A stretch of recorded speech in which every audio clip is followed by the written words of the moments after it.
Welcome to We Love to Hate Everything. I'm Jody, and along with my long-distance bestie Amanda, we live to break down all the things we love to hate. Each week, we scour TV, TikTok, and pop culture and deliver you our unfiltered, snarky takes on everything. Take a moment to subscribe on YouTube so you catch all our live streams and shows, and follow the links in the banner to subscribe to our free weekly podcast and 2 Patreon shows, We Love to Hate TV and Total Request Podcast, where you request the shows and we break them down. Once subscribed, you have instant access to our massive library of hundreds of past shows and recaps. We promise you'll love it. And listen, we're all friends here, so let us hear from you in the comments. We love getting to know you, and we hope you enjoy the show. All right, let's go.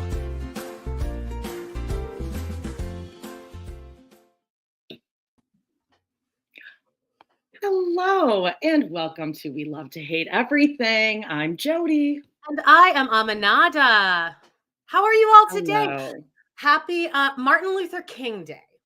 Yes. Let's not get political. However you feel about, whatever else is happening today. Let's remember it's Martin Luther King Day, which also marks the anniversary of the day that the Browns decided to move to Vegas in the middle of the night, even though they absolutely didn't have to. Mary, hearing that ambulance. Yeah. That was Lady Arden later. Yes, we all know it well. It is Inauguration Day, but we are here. We're here to lose it today. This is a good episode, though. A truly good episode. And we earned it. It's so satisfying. It's just a satisfying. We're gonna feel it. Everything. We're gonna hear it. Yes. Housekeeping. Let's just get to housekeeping, Amanda. Okay, let's play the video.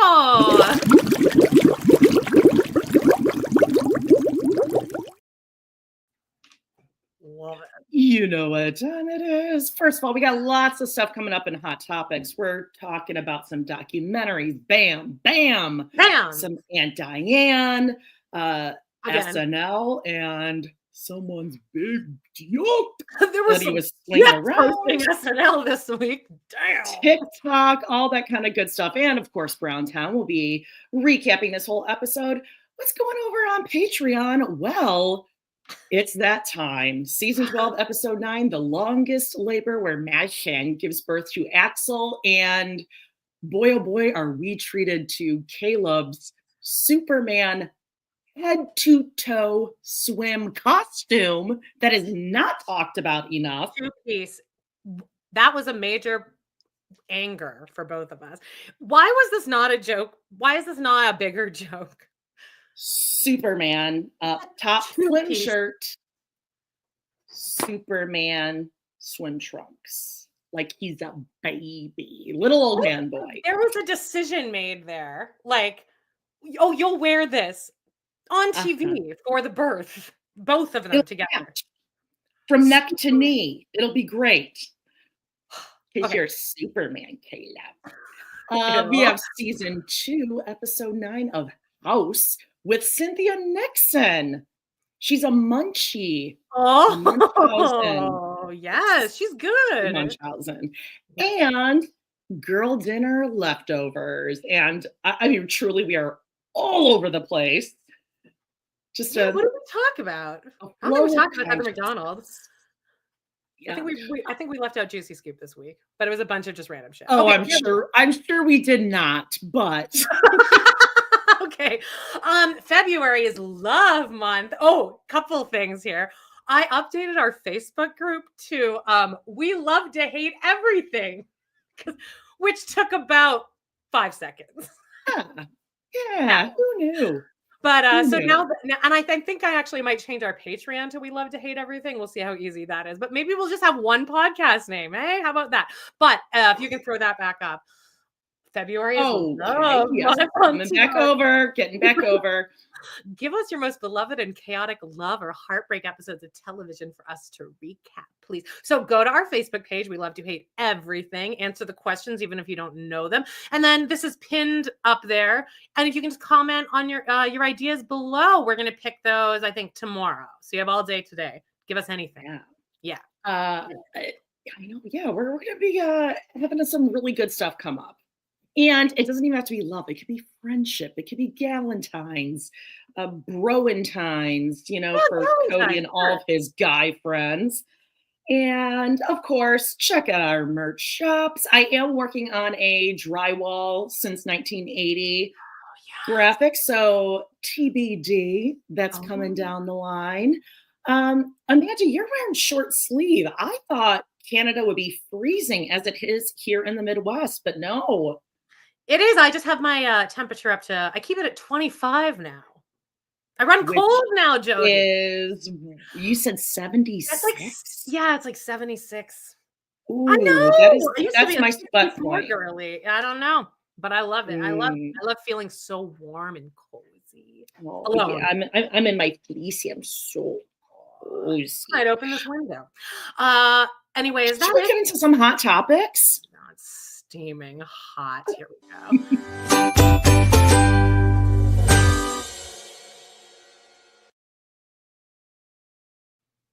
Oh, it's that time. Let's get into it. Okay. Every month we got to bring up our Aunt Diane, and we're not over it yet. Yeah. I think I said this. I feel like I need to. I should be better about when I bring up things on this podcast. People might actually go and watch them. So, but a lot of people went and watched. There's something wrong with Aunt Diane. Best documentary out there, in my opinion. Yes. And you guys liked it. It is very shocking. There's some shocking images, but very, very good. But then a lot of people in those comments on Facebook who went and watched it also found this woman. Her name is Pat Brown, Profiling with Pat Brown, I think it's called. And they directed everyone in the comments to this video. I went and watched the whole thing. It's really great. I got to give this woman so much credit because she just goes live all by herself. It was like for a couple hours with a whole bunch of people. And she doesn't seem nervous or freaked out. Like her sound is going in and out and she's like not, losing her damn mind over it. I was very impressed. But she did a lot of really good visuals and stuff. And she was talking about how, like, what her theories are. And it actually kind of changed what made me at least think. So maybe I'll watch Aunt Diane again. So go check that out. It's called Profiling with Pat Brown and the Taconic Parkway. Yeah. She looks like Jenny from 90 Day Fiance. Jenny and Oh, Sumit. for sure she does. Yes, she does. That's all I'm seeing. I was like, Jenny, God, Jenny's getting it. She's Also over it. kind of looks like that actress. She's in Superbad. She plays the teacher, but she also is the one that Pam and Jim set up. Like it's their landlord that they set Michael up with. And then Oh, yeah. the coffee Oh, shop. yes. Yeah, Yes. she looks like her too. I can see that. Okay, so let's jump over to another documentary. You watched it, The Curious Case of, and this one is of Bam Margera, but you wouldn't know that because there's a lot of weird characters like this chick.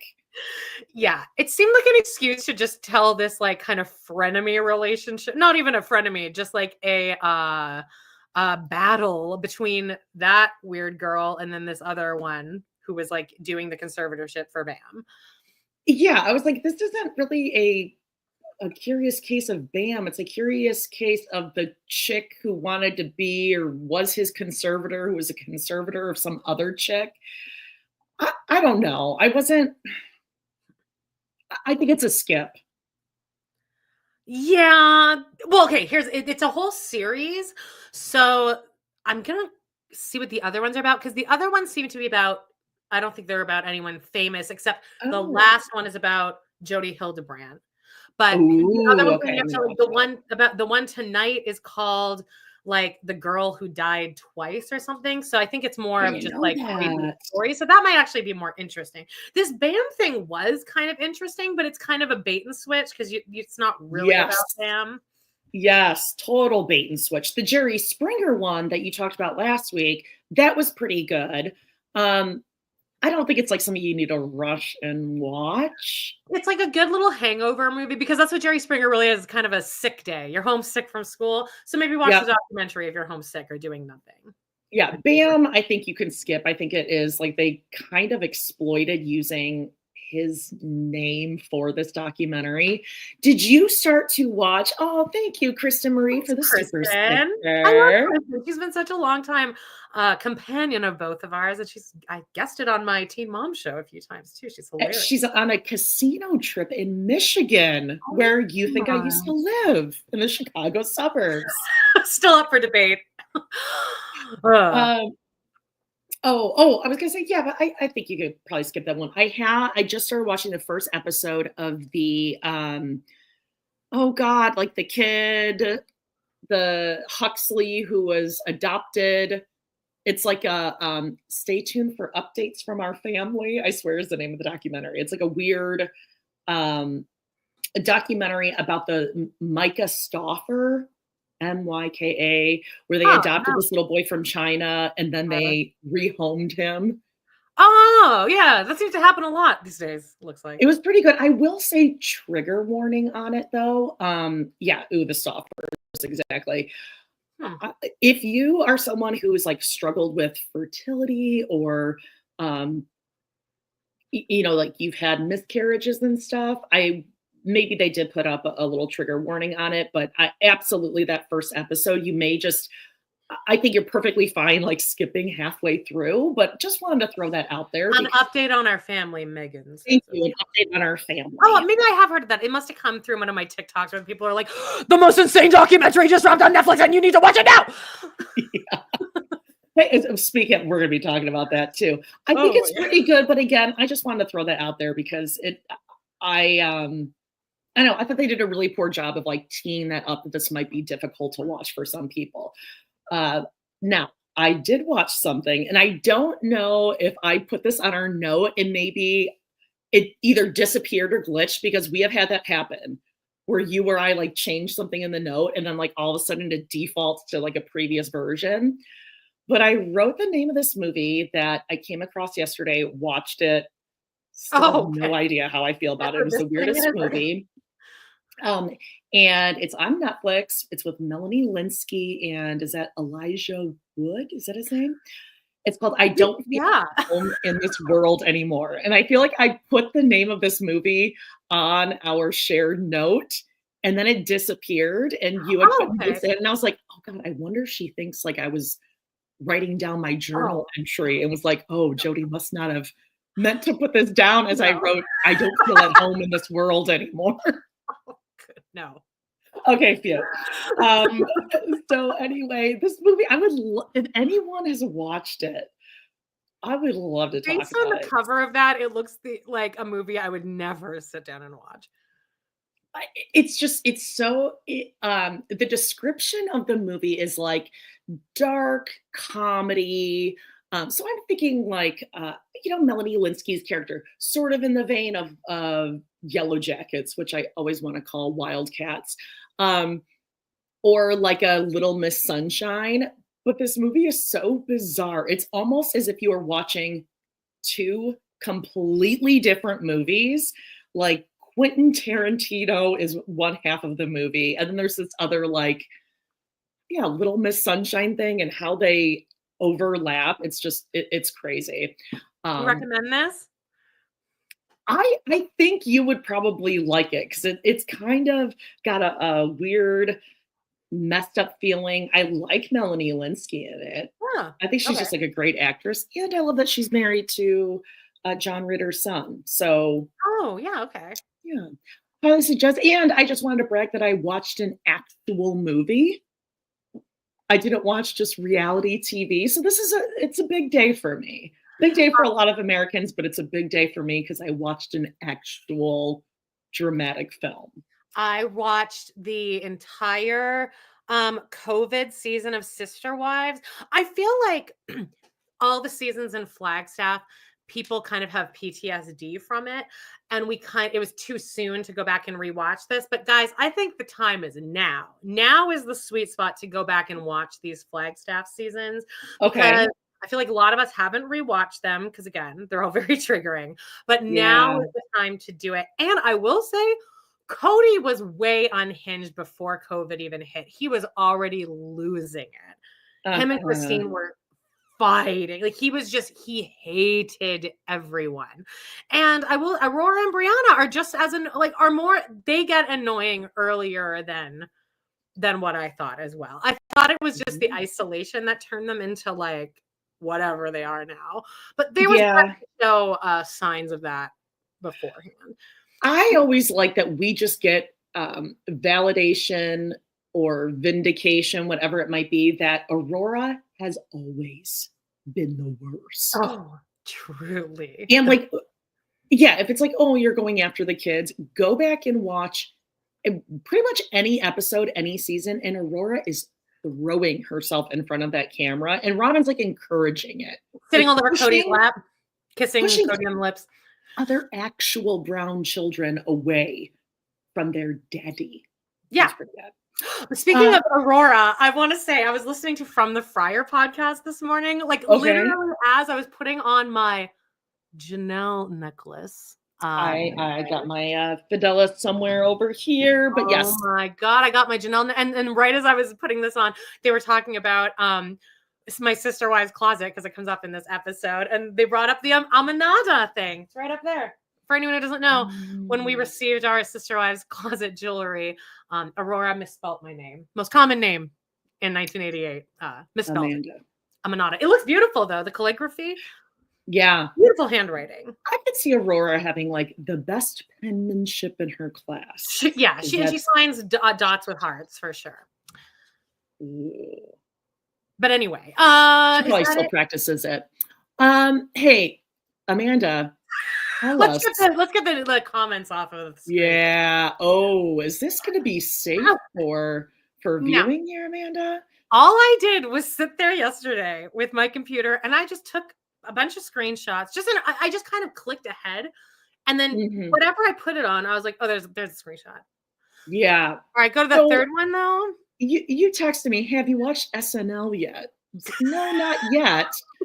And you included an eggplant emoji, so there I ran. Now, at first, Amanda, I'm not gonna lie. So let me see if you can see. No, everyone thought I was lying. I told everyone, obviously. I texted anyone who texted me back. So now let's take a look at the second photo here. At first, I was thinking, I wish I had like a laser pointer here. I thought you were pointing to his left side, the side to which he was wearing, if you will. Okay, yeah. There was like a light reflection on his thigh, on the top of his thigh. Yeah. And I was like, oh, it's just like an optical illusion. That's what. And then as he scooted upon that stool and things fell forward and to the left. It was wild. And he got up. He started like that. Also, the monologue was great. I will say that. It was the longest monologue in SNL's history. And it was a really good monologue. But I mean, he sat down, he's smoking a cigarette, and I'm noticing, but it's like I wasn't really like fully clued in on it. And then he got up and like walked around a bit, and then he came and sat back down. And then I think it had the chance to readjust itself and kind of go free flowing. Clearly not wearing underwear, or if he is, he's wearing boxers or something. But it doesn't look like there's underwear happening here. Then he sat back down, and it was just kind of the angle of the camera and the light. There was no question, because he was moving around, and like every time he would shift, it would like, it was like a fish coming out of the water. Oh yeah, it piled forward. Piled forward is the only way. I mean, like, I don't know exactly what part I'm looking at. I think that is the shaft.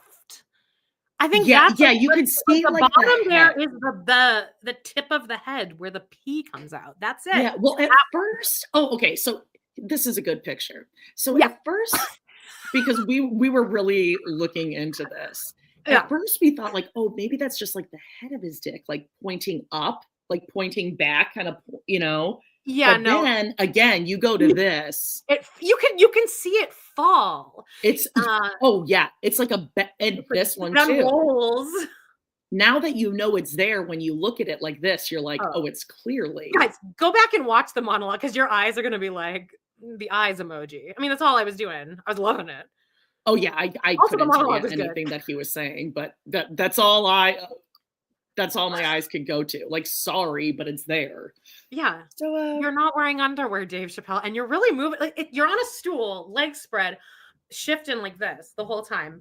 uh-huh. And it's just like, I think he knew. I think if he was sitting on a stool, I mean, we don't have junk, so we don't know. But I feel like if he were to sit back on the stool, it would have felt tight.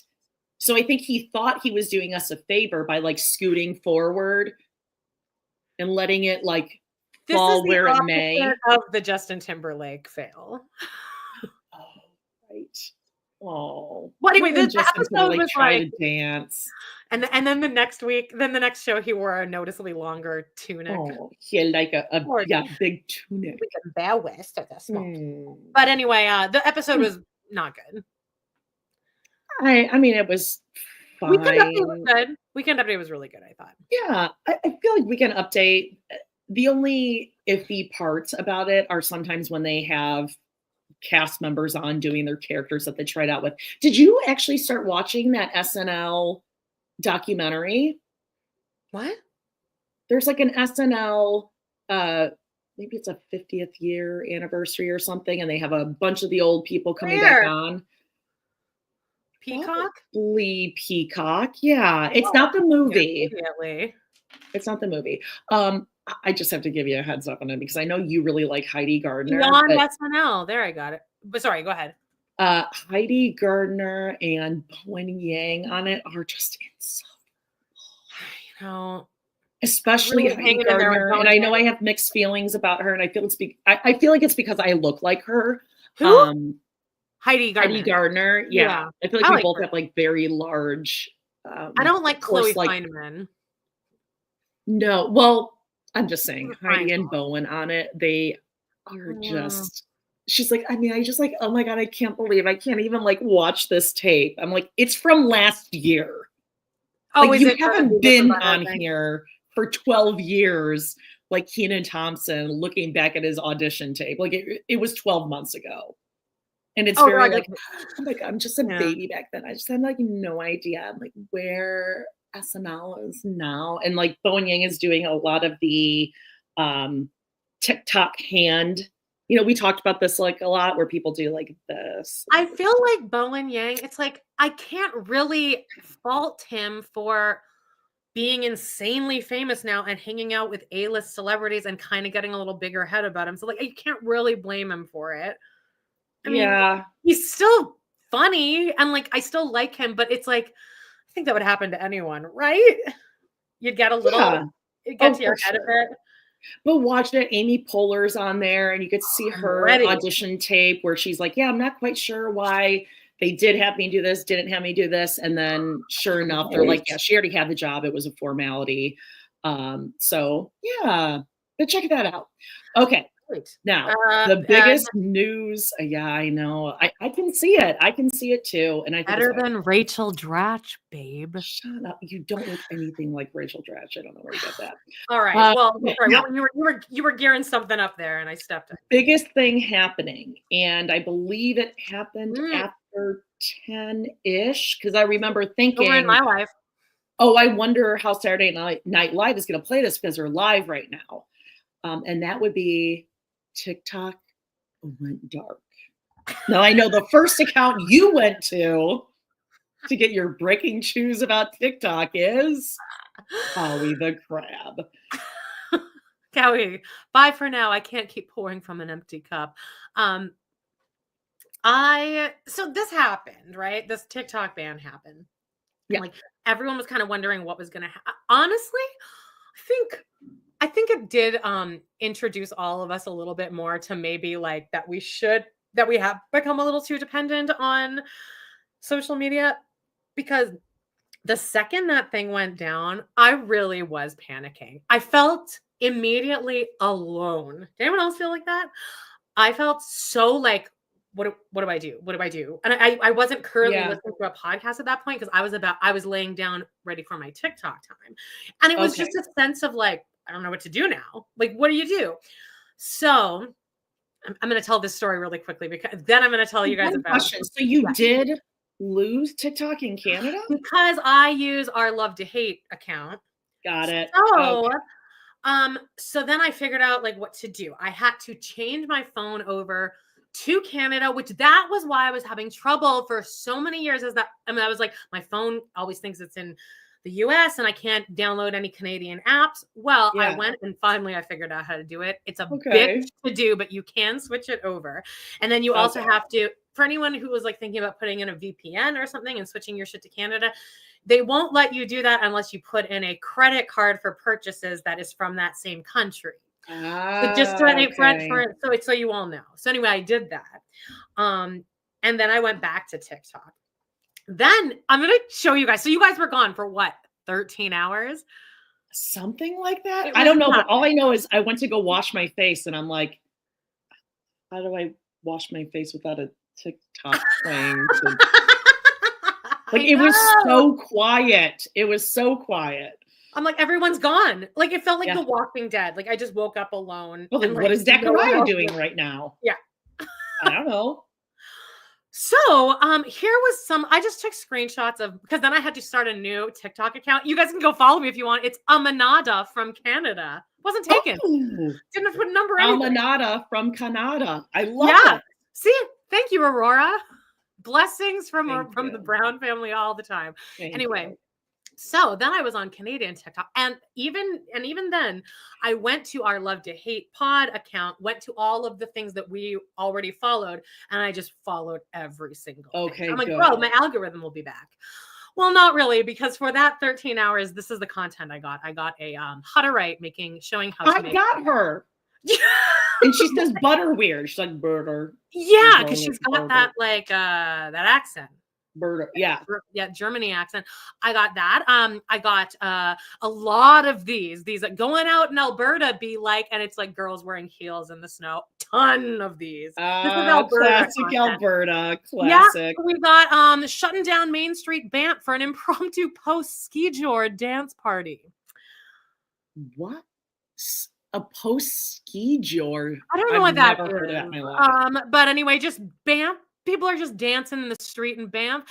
Here, the Banff Springs Hotel came up. Here, check out the Banff Springs Hotel. This is haunted. Well, I mean, Canada was really like, look at what we got, world. There's chaos at West Edmonton Mall. There was a mild fight that broke out, and 3 cops came in and shut it down immediately. Let me guess, someone tried to return without the receipt. Someone got a little heated and cursed. And then I got this from now Instagram that is on TikTok. And this came up 100 times of this girl showing you how to do different tricks on the trapeze. What's that called? Not trapeze. Slackline? Tightrope? I don't know. Just showing different ways of how to like jump up onto it. And I'm like, well, I can't do that because of my ankles. So it's not working. That looks like it's sponsored. So I think she's trying to sell you a line. And I don't know if you want that line with your ankle, Amanda. Well, it kept coming up. So that was my TikTok while you guys were gone. And now you're back and it still feels different. It doesn't feel, it immediately doesn't feel the same. Do you agree? I do. It came back. My algorithm is not as sharp as it used to be. Yes. It's almost like I feel like I'm rebuilding. And like, I would get, who's that guy? He does Ina Garten. I think his name is Tom Hearn.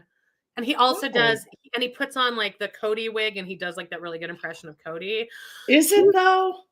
I think he's funny. He also does Ina Garten, which is why I was originally following him. Oh, okay. I've seen his Ina. So I feel like he's always breaking when he does his Cody. But anyway. I think he's the best at Cody. But anyway, he comes up but it's like videos I've already seen because now I'm on this Amanada account.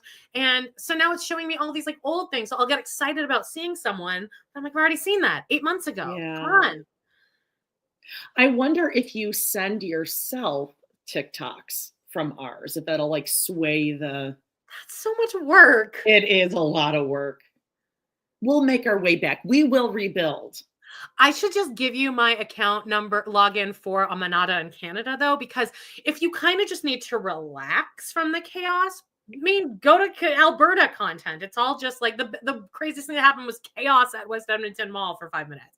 What? It's more light fare. What? Oh, goodness. Okay. Jacob says, I heard a rumor that everyone got a message to think.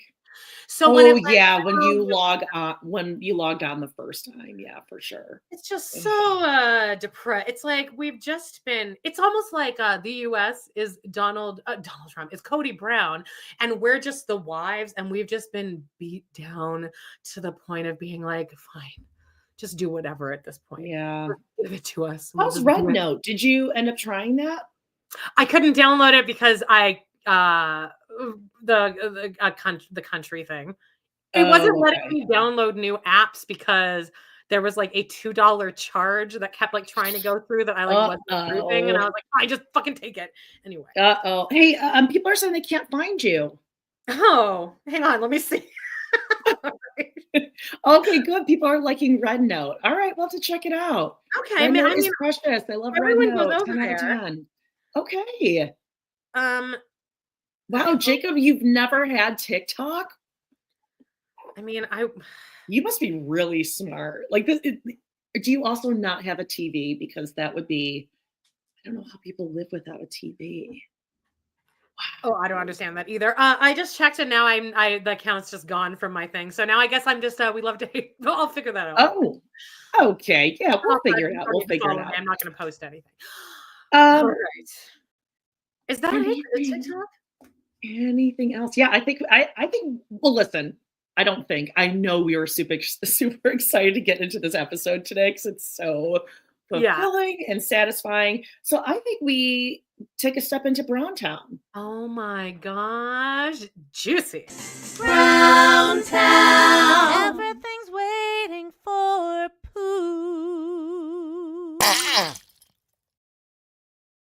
Oh, Robin. Oh, everyone's waiting for Dat Pooh. All right. So first things first, Amanda, I'm going to let you kind of halfway through. Okay. Just I'm teeing it up. Okay. So I'm on Tinder again. Is that all I really need to say about that? Yeah. In a life event that is probably shocking to no one, I am now single. So I'm on Tinder, living my life.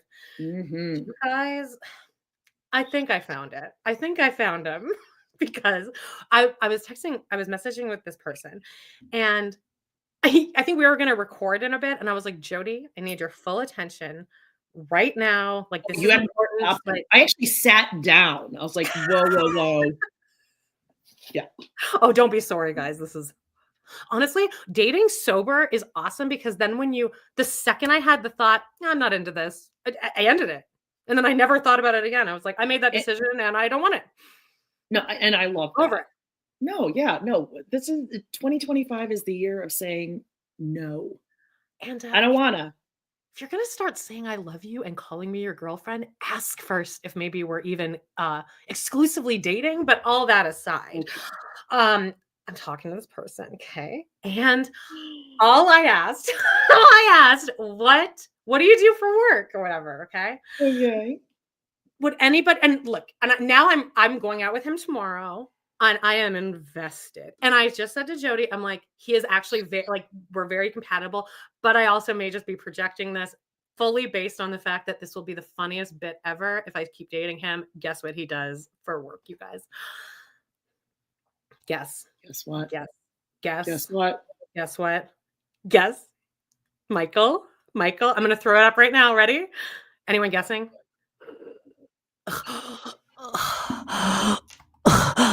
I'm self-employed drywall contractor.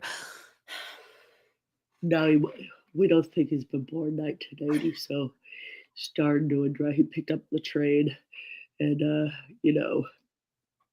got into the drywall, but it's been 40 years in drywall. I was like drywall. I'm like, I don't know how to. I'm sure he just saw like me typing and then erasing it and then typing and then erasing it and then typing and then erasing it. I love people are like, he's into comedy, interest comedy. He's got a podcast. Great choices too, but drywall. He's been. This is the best thing that could ever happen to me. Hilarious. We were texting the other day and like we were talking about sex. We weren't talking dirty, but we were talking about sex. Okay. I was like, I'm kind of talking about this. And like, as I was typing, So I was typing a question about drywall because, like, Mm, when I'm talking about sex, I'm not like horny. I don't need to like yeah. continue this. I was like, I I'm really never as dry as drywall. Heyo. so I'm like typing a question about drywall, and right as I'm about to press send, he like sent this like pretty filthy text about sex, and then I was like, erase, erase, erase, erase. Because like I was literally about to like asking, like, so is there like a drywall union? Because really what I wanted to know was like, do you know David Woolley? Like, is there a way that you would have Ah. met him at a convention or something? Yeah, is there like a union that you're all part of that you can Would look you up know his a famous information? We're like, Yeah. sure, he's like, you said like he's gonna tell all his friends, like, I met this girl and she's like really into this drywall thing. Yeah, she drills me about drywall 24/7. It's like never met a girl into the trades, into the How trades like this one. so like where do I go? Like how long do I wait before I really like embark on like why this is like amazing? Like do like what do I do? What question should I ask him for the stories? Okay, so I think he's gonna naturally ask you, like, "Oh, what do you do?" You know, like, "What do you do for a living?" Like, "Oh, I mean, you and I know it's like the worst Oh thing ever no, to be like, "Oh, we've been talking I for like like have a days. podcast." Okay, so if he asks what shows, what do you say? I just said pop culture. I just say it's Okay. pop culture. So I think you first ask him, Jen W., thank you for the super sticker. You need to ask for Jen. Yeah. For the sake of Jen, you have to be like, I have this friend Jen, and she was asking me, what got you into drywall? What interests you? Um, And just see where well, the I story don't takes you. oh, but I don't actually care about drywall. I wanna know about David Woolley. Well, I think you have to like finesse him a little bit. You I'll have to probably make him think that drywall is why you're there, you know? yeah, What I know about drywallers is that they're very congested. effusive about Oh, how much they drywall. So I and think how he's long? gonna wanna talk about it. I think he's gonna wanna talk. Okay. Well, I'll let you Has go does he run his own business? he's self-employed, he said, Self-employed, right? okay, okay. Maybe you should invite him in and have him take a look at your drywall. Oh, I don't really know what drywall is. Anyway, Can you plaster my drywall? Maybe that's like a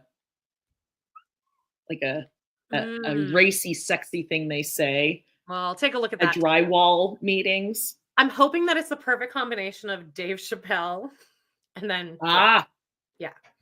and you have a pretty good hunch it is. I got a hunch, yes, that I will be Uh, having a good time. All right, well, let's move off of that. And God okay. forbid he ever finds this. But let's move on to actual Brown Town here. Wow. 'Cause Okay. the girls, not Christine. Christine didn't do anything this week. But the other two, Janelle and Mary, really had a great week on Instagram, especially last night. Okay, so Mary has a big announcement. I groaned out loud when I saw this. Oh, for anyone who's just listening, it's Mary and Jen did a long-winded video where they laughed hysterically while opening boxes of their Blue Yeti microphones because I guess they're gonna do Yeah. So they're gonna do a podcast where they're gonna blow out those mics really soon. Whoever posted this on our Facebook page, but like whoever got to this first, the caption was, "Who wanted this?" And then everyone in the comments was like, "Not me." I can see this going the way of Maddie, Yeah. where, oh, you realize it's like a lot more work. And I think Mary's gonna, of course, she has no idea, but she's gonna peter out on this worthy up thing real quickly on the podcast. Like you can only talk about worthying up in an obscure way for so long before it's just you in a microphone and Jen, and you have to actually discuss something. After last night's episode, Mary seems like she's really on one right now. So maybe it'll just be like trash talking Cody. Which even then, I just, oh my God, rewatching these like Flagstaff seasons with Mary. I'm sorry. I am sorry. But that, like, Cody has been telling her for so long to get the fuck out of his life. That anniversary trip, like, if I was Cody, like, I was impressed with him for holding his composure because she was being so effing annoying on that picnic. Truly annoying. Well, and we're at the part in season 12 where Mary is looking at Vicky's Victorian Hideaway, the Airbnb. And I mean, all of them are like, yeah, I don't support this. This is basically just buying a house for Mom. Her mom. Mom doesn't know what room she wants. So I told her she could just go room to room every night, sleep in a different room. I mean, she doesn't want to work there or anything. An immediate switch, though. And then, well, obviously, Mom's going to be in the back room. So I don't know what the conversation is even about. Yeah. Are you She's insane? awful. And Cody is very upfront with her that he's not coming. He's being nice, too.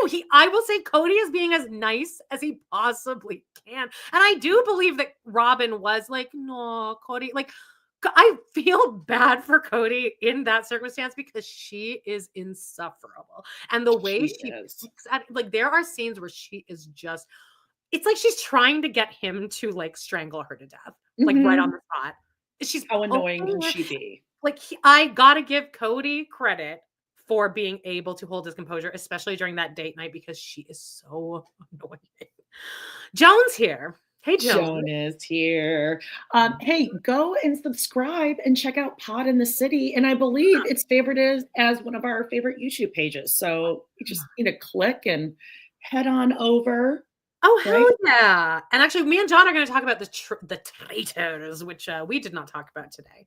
So everyone's saying hi to John. Oh, I love that. I talk a lot more about, like, you'll hear more details of my personal life in our me and John's Patreon. That's kind of where I spill that. It's a little tempered. Anyway. I see. Okay, so what else was Mary up to? Hey, Mary's got you beat, Jody. Mary's so wicked this week. Oh my God. Can you imagine these three behind you during Wicked? I would be the hair on the back of my neck would be up. If I even saw her sitting in my audience, I'd be like, that bitch is going to. Oh, would it be because she's taking photos during the movie? I take photos during the movie. I would come on. She's fine. I'm sure no one knows in the theater. It's like 3 months in now. Yeah, I mean, listen, I just can't stand this dude on the right. Not only because we got demonetized because of his awful rendition of Free Fallin'. Yeah. This dude has like a wife and 4 kids at home, like little kids. Get a fucking life, dude. What are you doing hanging around worthying up with Mary? It's weird. It's just weird. It's weird. That's really bizarre to me. The popcorn matches her teeth, says Meg.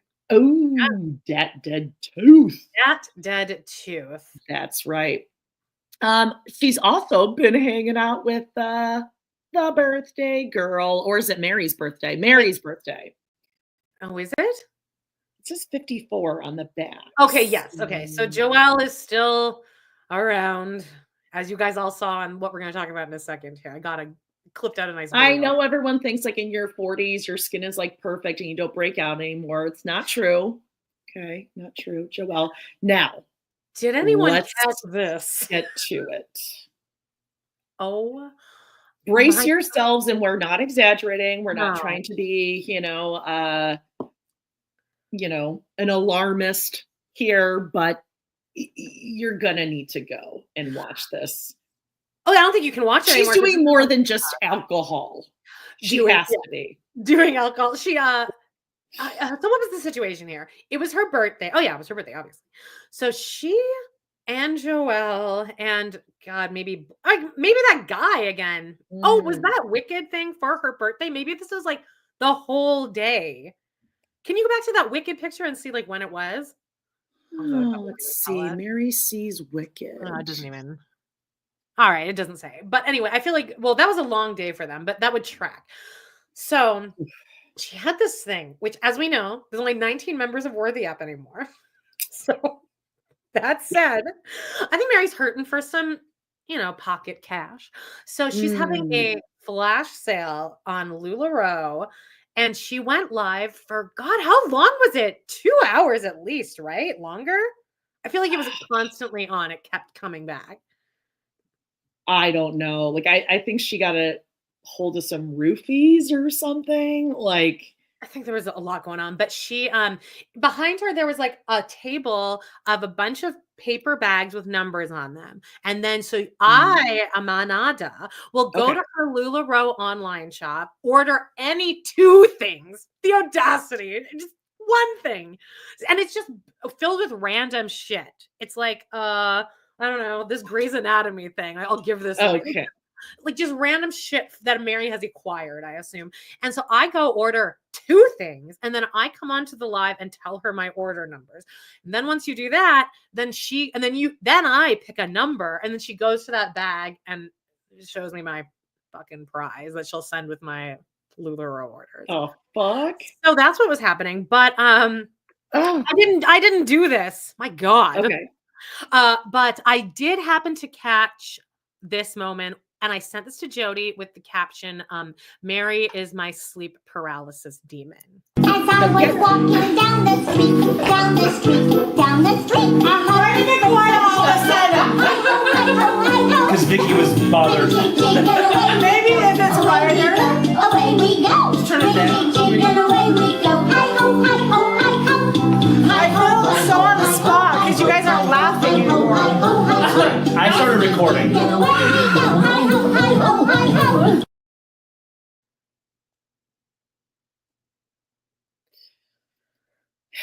We're here. Just No, we're here. I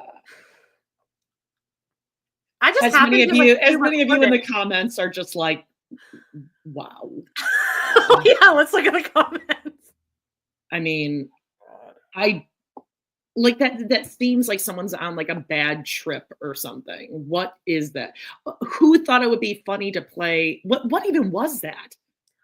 I don't know what was happening before. I don't know what the situation was. But here's the thing. You can't rewind these live videos. So like I literally just happened to be recording when that happened, and it just like came to me. Imagine being in that room. It like looks Mary thinking she's being wild and crazy, and things are gonna get lit in this. And yelling at everyone in the room for not laughing. She's like, I feel uncomfortable laughing. So you only feel comfortable when there is constant laughter. Yeah. That tracks. Can we play that one more time? Oh yeah, this song Just is going to be really in all of your head all day. By the way, because it's been in my head all morning. Sorry. Go ahead. What were we saying? Just take it in. What's happening here? Get ready. As I was walking down the street, down the street, down the street, I heard it quiet all of a sudden. Because Vicky was bothered. Maybe if it's quieter. Away we go. Turn it down. Away we go. Hi-ho, hi-ho, hi-ho. I feel so on the spot because you guys aren't laughing anymore. I started recording.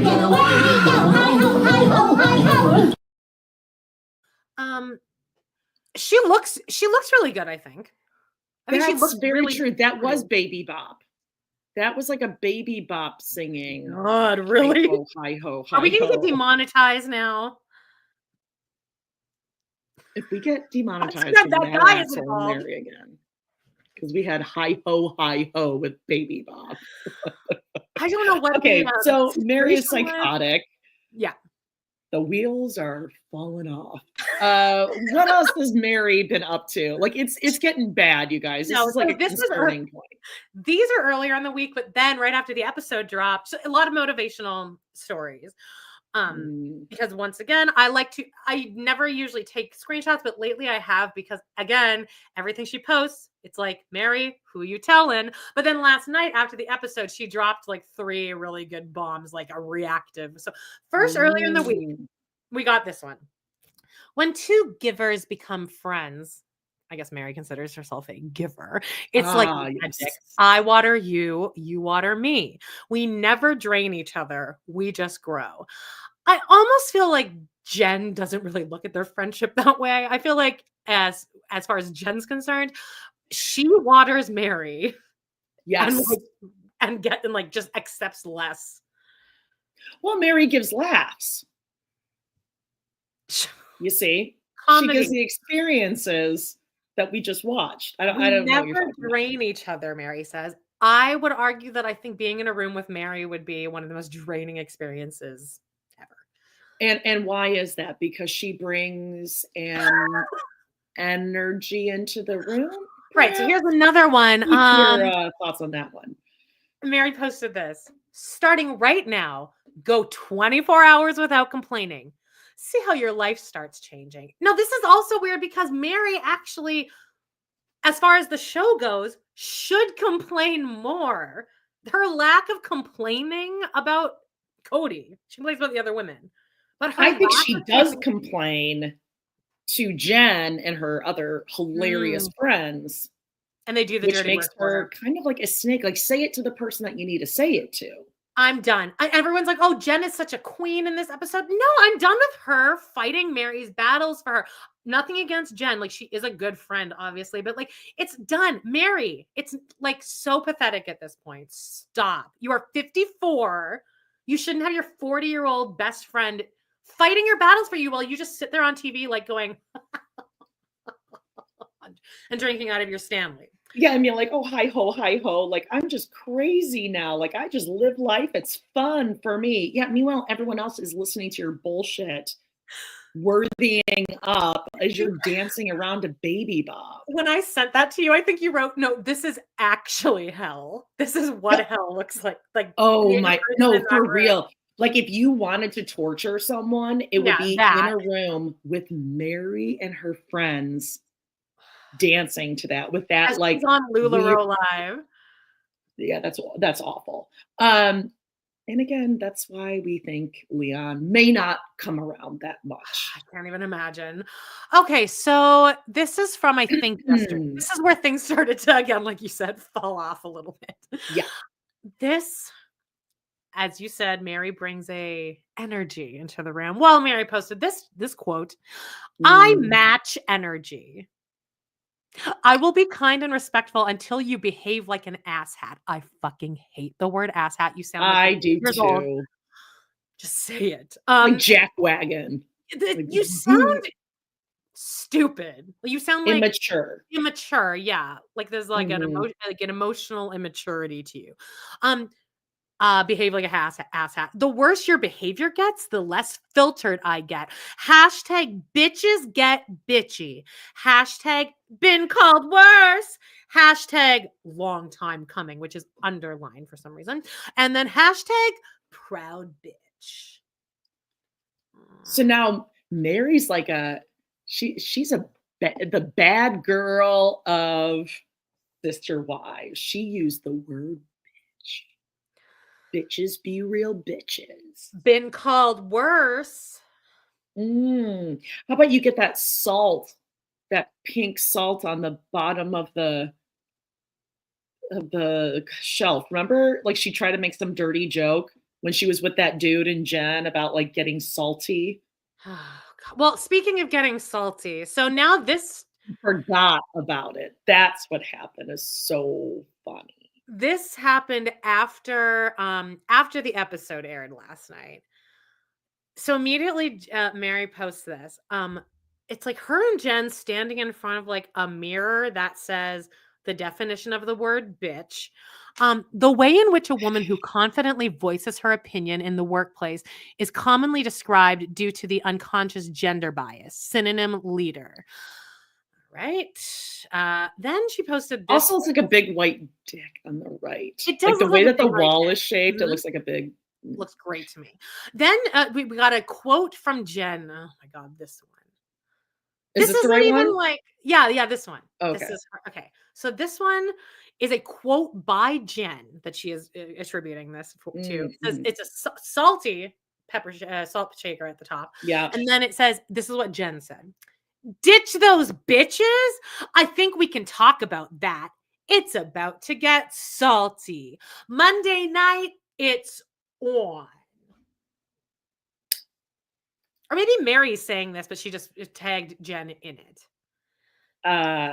Yeah. Either So way, I guess tonight. obviously, they've just heard of the phrase salty. Yeah, then they're overusing it like the Browns always do when they learn a new word. And bitches. That's like a new one. Like, I'm allowed to say bitches now because Yes, I'm proud bitch. 54 and I'm a grown woman and I've worthied up.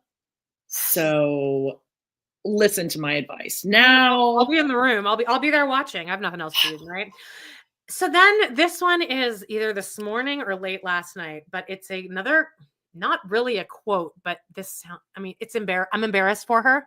Mary found Pinterest. She found that you can find quotes on Pinterest and just went wild with it. Yeah, this is attributed to at Women Who Run with the Moon. And they say, the reason they want women to believe that it all goes downhill after 35 is because that's when you get your superpowers and they are afraid of what you'll do with them. Girl, hashtag girl boss, hashtag worthy up, hashtag Proud bitches. Else? Oh, proud bitches, hashtag salty. Salty's got to be hashtag, oh wait, hold on, I got one. Hashtag not today, Satan. No, she doesn't. Oh, she would never know where that quote is from either. Hashtag strong woman. Oh, strong woman's a great one. Yeah. Hashtag hear me roar. Guys, is anyone else going to be in her whatever she does tonight thing? Say hello. Say hello to Amanada and Jody. Yes, please. Have you ever been to Canada? We should ask her. Okay, is that it for Mary? Because Janelle, she was a light fare today. Oh, okay. Now we got to move on to our girl. Our girl. All right, what's Janelle up to this week? Oh my God, I forgot. Okay, so this goes along with a story. Unbelievable. Okay, so just so you guys know, Jean sent us gift certificates for a shirt from Janelle, which I ordered while at the gynecologist on December 17th or 19th or something. I immediately got a thing saying that my label was made, right? Checking the tracking. Yeah. UPS has not, still to this day, I look right now, has not received this. So I write. Meanwhile, I think a week ago, Zulayska, who I talk to every day, she does amazing investigative work. She did a bunch of work overnight about like the timeline of this episode. So I can reference that later too, of exactly like when, like there were some things in this episode that were filmed after Garrison died, like Cody with the realtor was filmed after Garrison died. So it's just interesting to inform that now rewatching it. Anyway, but she found us. She was at TJ Maxx. She found the girls in her sweaters. She grabbed them in our sizes and sent them. Okay, so this is what we know. This was 4 days ago, right? It was within the week since last. So I emailed Janelle says saying, "Hey, so what's up?" And then they write back. It's someone that isn't. I've never heard this name before. It's a girl. And she's writing back and she's like, hey, yeah, so we actually dropped that off to UPS and so you have to take it up with them. So I'm like, okay, so I do. And UPS is like, we never got this. So we can't. She's like, you'll have to put in a claim and it's insured. So UPS is like, we never got this. So you can't file a claim until we've received this order. So I write that back, send a screenshot, no response. Then I write back, any word? And then she just wrote back, oh, yeah, that I don't know why we keep having trouble with Canada. But I know there was a postal strike. And I guess turns out that the postal strike has Canada has stopped all imports from the US. Like 5 minutes later, Zulayska messages me and she's like, oh, your items in Canada already. Here's your tracking number. So I got a refund, but again, it was on a gift card. So I'm like, so what happens to that? Does it go back on the gift card? Do you know that it was on a gift card? What happens now? And she was like, oh, good luck. Hope that works out with Canada's mail. She does say that. She's like, maybe you'll get it. I mean, hopefully I'll give you a refund and then, we'll just pray that it actually get it. Who knows? Who knew? Unbelievable. So then she posts this saying, look, new shirt available. And I was like, I mean, I would put my money on it that it's in the back of Janelle's car. It's underneath like a coffee table. She kicked it under. She doesn't remember. It's Janelle. Should I write She's back and just busy. say, send the boot lamp? Send the boot lamp instead. I will accept the boot lamp and nothing else. Yeah, that's and it. nothing less than that. So I guess update, but now this is another piece of lore, Sister Wives marketing lore. Yes. That goes along with the Emanada. I mean, I will say my Sister Wives closet, I got that shit. Yeah, I was gonna say what I you got want it. about my Sister Wives closet, but they know how to get to the post office. And the package was beautiful. Well, listen, Janelle was real busy getting her boots, right? Yep, classic Janelle post here. She's got boots. Oh yeah, okay. So Madison is pregnant. She posted this. I don't know. She looks good. She looks All good. right, now- She looks good pregnant. But anyway, Let's done. play a little video from Janelle. Okay. So It is time. and it turned out exactly the way we all kind of expected it to. Janelle was had a task, and she was obviously planning on posting on like making this throughout the night I'll be going on Instagram and posting about the making of this. So let's start out with slide 1. Have a live. So we're making this TikTok sandwich that Caleb saw, and we're going to experiment with making it tonight. Even got the King's Hawaiian rolls. Great. great video, by the way. Also, great explanation on what this sandwich is. Or like what I like that half the composition of the film is Maddie's kitchen floor. Yeah, I like that. Janelle's own Nice apron, touch. very Blair Witch throwback. So then hours later, we get this a mangled picture of they have decimated this sandwich, and it says almost didn't get a picture of the finished product. They were so good and went so fast. I mean, it really does look mangled. Well, first of all, those Hawaiian rolls, Janelle definitely does not. She checked out on her own. She bagged her own groceries because 100% those red onions, a whole 5-pound bag was thrown on top of those rolls because they are already smushed before the sandwiches have even been made. I feel like someone maybe dug their thumb into one of those top buns. Kids around. We got Axel, Evie. And the pulling apart is real interesting. Those normally come in what, 3, 6, 9, like 12? And there's 6 left. So I don't know if they went as quickly as she's letting no on. explanation as to what this sandwich is. Can I make it? I don't know. I don't know what the ingredients are or what it's supposed to look like. I have seen these sandwiches on TikTok. So like you get like your lunch meat, your lettuce, your tomato, your onion. Yeah, chop it all up like a chopped salad and throw it in. I feel like these buns are too small to contain the amount that's supposed to go in like a deli chopped salad. But either way, it was like it was a perfect Janelle post, start to finish. That's so fast. Okay. All I know is that the watery lettuce strands that are just dragging across the base of that. Yummy.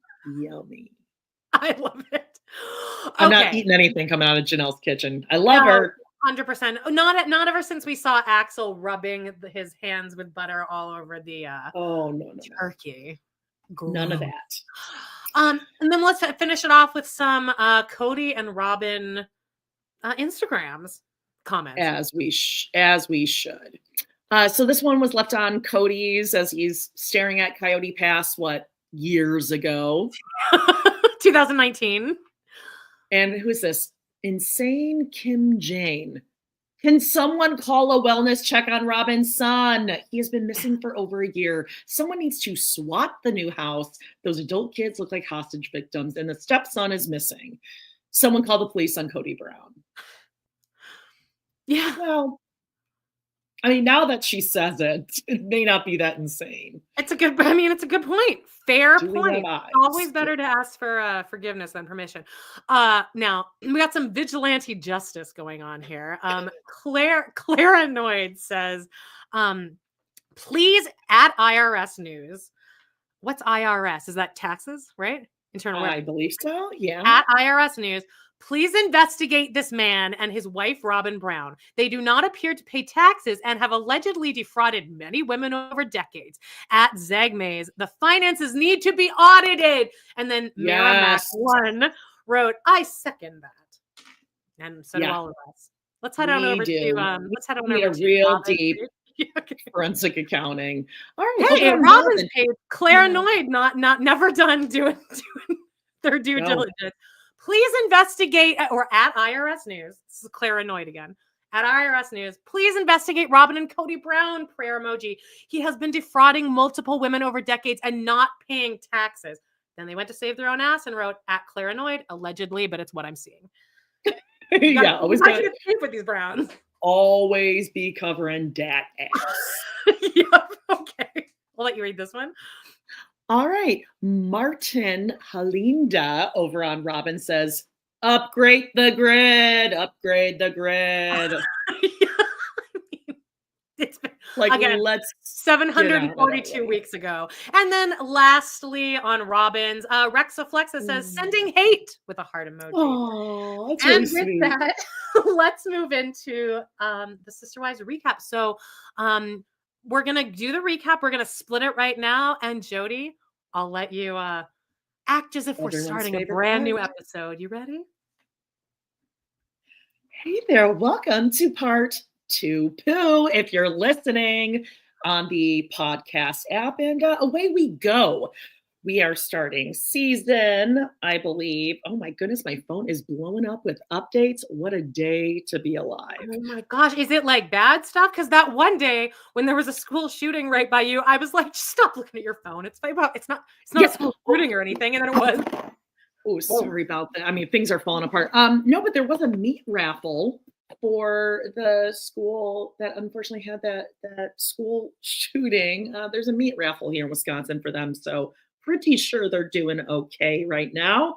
Season 19, episode, I was going to say 13, 18. Money is the root of all evil. For those of you who are listening or watching along for the first time, we will play the episode. You listen along. We can't play it for you, unfortunately, but here we go. Christine and Janelle each reveal big new chapters in their lives. Cody meets with a realtor on Coyote Pass. Mary has a new companion in her life and considers meeting with a lawyer about the property. Oh my God. Okay. All right, hold on. I'm going to skip the recap here. And really quickly, I'm just going to pour myself my Clever Mojito. This is my favorite brand of mocktails. Ooh, okay, clever. Clever gin and tonic. Clever mojitos are really good because they taste the most like alcohol, and they have other flavors too, but they're too sweet. Okay. Anyway, we're at 57 seconds, and we're starting with Mary. I can't wait till tonight when she goes live. By the way, or doesn't, or she just won't. I don't know. Stanley's akimbo, though. All right, let's go. Ready? 3, 2, 57 seconds. 3, 2, 1. Switch the sounds up. The beginning, it just it's so good every time.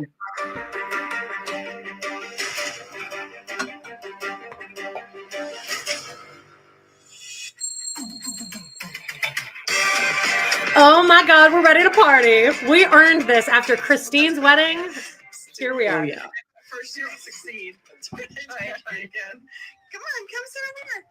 Oh, Jen's got the same color cup as you, Amanda. Oh, I know. I noticed that. Oh, it's mangled. I put it in the dishwasher and the Grey's Anatomy just like wiped right off. So now it's just like nail polish on it. I've dropped it 1,000 times, but it's mine. It's my Geordie. Okay. So we're moved the timeline up to 2024. Is that right, guys? I believe so. This I believe Zuleska says was filmed after Garrison. This is after the Janelle and Christine things. I think it's pretty safe to say that it has not happened yet. I think it seems way too, it would have been too fresh at the time for them to seem that happy, I think, you know? So we'll see. But I think this and the Cody scenes were post Garrison. Okay. And we have Zona. We have the new puppy. Jen and Mary are going to go sit out on their porch with their sister wives, and they both have Stanleys. And we know what that means. 1:32. She just wants to go play. Do you want to sit with us? So it's finally She's laughing already, guys. a nice warm day. Jen and I are always working, so I'm just like, hey, let's just do best friend chit chat. How much do you love that we're just sitting on the porch, on the front porch together? Hey, that's her. Please let me go play bark. Well, how'd you meet Zona? I had gone to the shelter just to visit with the animals, the dogs, because I love dogs and they all need to be pet and they need to have love. And I met Zona. Oh, she's really cute. She is cute. I saw it in her eyes when I first met her. She was just so scared. I met her and I needed her and she needed me, and we are a perfect pair. I know. It is kind of weird because, like, it is interesting that very cold people, like people that are cold with other humans, tend to be good with animals. Because it's like you have that in you. Because I'm like this, and my mom is like this, where you're not like, you don't express your love to other people, but like you're able to comfortably do that with an animal. You're like totally open because the animal's not going to hurt you in any way or like not return that love. So what's the opposite? Where I give and give and give to people, but animals give. What is that? That might be more healthy, honestly. I'm pretty sure it's not. I mean, you've known me a few years. You know who else is like that is Robin. All she does is give to other people, and then she kicks dogs. I'm just sitting here. I got nothing else to give. Oh wow, Joe in Salt Lake City said I was a zookeeper for 20 years. Can confirm. If you meet like all the people that work at this foster program that I work, if you like, it's all the exact same, just very like kind of, especially the owner. Her name is Tracy. I respect her so much. And she has a husband, but she's just a very kind of rough and tumble, gritty person. But like the passion that she has for the animals, and when you see her interact with the animals, it's like her personality just changes. It's very fascinating. Oh, yeah. Sweet. And also check out our leftovers episode where I talk about things that trigger me, and one of them is dog people. Oh yeah, I was like, if you frequent dog parks, you know exactly what I mean by dog. Once you explained it, I was like, oh, okay, I get it. I get it. Shut up. Okay, 2:19. Oh, Zona, come here. Give me all the love. So there is still a lot going on, or that needs to still be done with our property out at Coyote Pass. Jen is my best friend, so she's the person that I talk to about it. I'm actually really, really upset with how it's all going or not going. I don't like the fact that I feel like I've had to take the steps that I've taken. I'm just frustrated that this whole thing has taken so long. I have been divorced from Cody for... I bet Jen's been telling you this, and all of your other friends have been telling you this for literal years. I was just going to say, so what's the That's why I can't. That's why I can't. I'm like, you need to catch up to us 5 years ago, Mary. Yeah, it's up to you. You shouldn't have to be like waiting for Cody to come after you for something to happen. You can be proactive and like get it going. You can call Janelle and Cody, but this is what Mary does. Like, I know people like Mary who are like, no, I'm just going to wait for them to call me. You can't trust them either. You can't trust them because I will tell you. So I don't know. Mary will turn on Jen in a heartbeat. If Cody even whispers in her direction, Mary will sell her soul. Yeah, I wonder how often they talk about Jen's troubles or what's going on in Jen's life. If she does, Mary will be like, I know exactly how you feel. Me and Cody, that's how it would go. So it's like Jen doesn't even bother bringing anything up. I wonder if Jen's marriage has suffered due to her friendship with Mary. Like, there's no way that it's improved. I'm sure her husband is like, oh my God, you guys are always together. What is going on? Oh my God, he just tunes it out. He tunes out the laughter and just goes to a happy place. Yeah. 2:56. Well over a year. And nothing had really ever been talked about too much as far as the property. So, I sent an email to Cody and Robin and Janelle just saying, hey, I think it's time we need to You know, she can't text them because she's blocked. Yeah. Well, and she's doing that thing like, well, I should know what's going on with them, but I'm not going to reach out, and they should know what's going on with me, but I'm not going to reach out. It is like emotional manipulation. Yes. Yes. You see it all the way back. You understand Cody a little better. Like you will soften a bit on Cody when you kind of rewatch, because she is just making everyone miserable. Yep. 310. Start this conversation. Mary and I don't know what's going on, so of course we're frustrated. We're completely in the dark. There's no communication, nothing. You wouldn't have had to take the steps that you were taking if you weren't being treated like you didn't contribute equally. And then, like, when you ask questions, to be just told, just brushed off, completely brushed off. I'll let you know when this involves you. Yeah. Sorry. What? Yeah, that really bothered me. Okay, stop for a second. I bet you didn't tell Cody it bothered you, though. This is how Cody finds out. I was just gonna say, gee, what would have been helpful is, Mary, if you said in the moment that it was happening, hey, this bothers me. But what happens is Mary's like, oh, okay. Then she tells Jen, oh, Cody said this. And Jen's like, well, this is what you need to say. And she's like, yeah, I should just say that. That really bugged me too.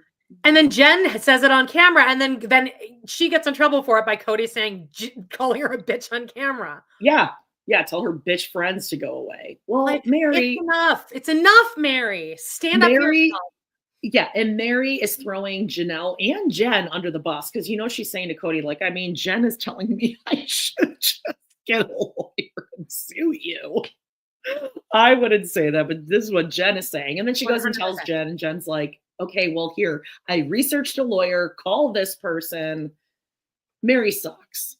It's infuriating. All right, we're with Christine, whose Chiron now says ex-polygamous. All the Chirons are different. Somebody, I think Jessica, possibly that was her name, in the comments yesterday.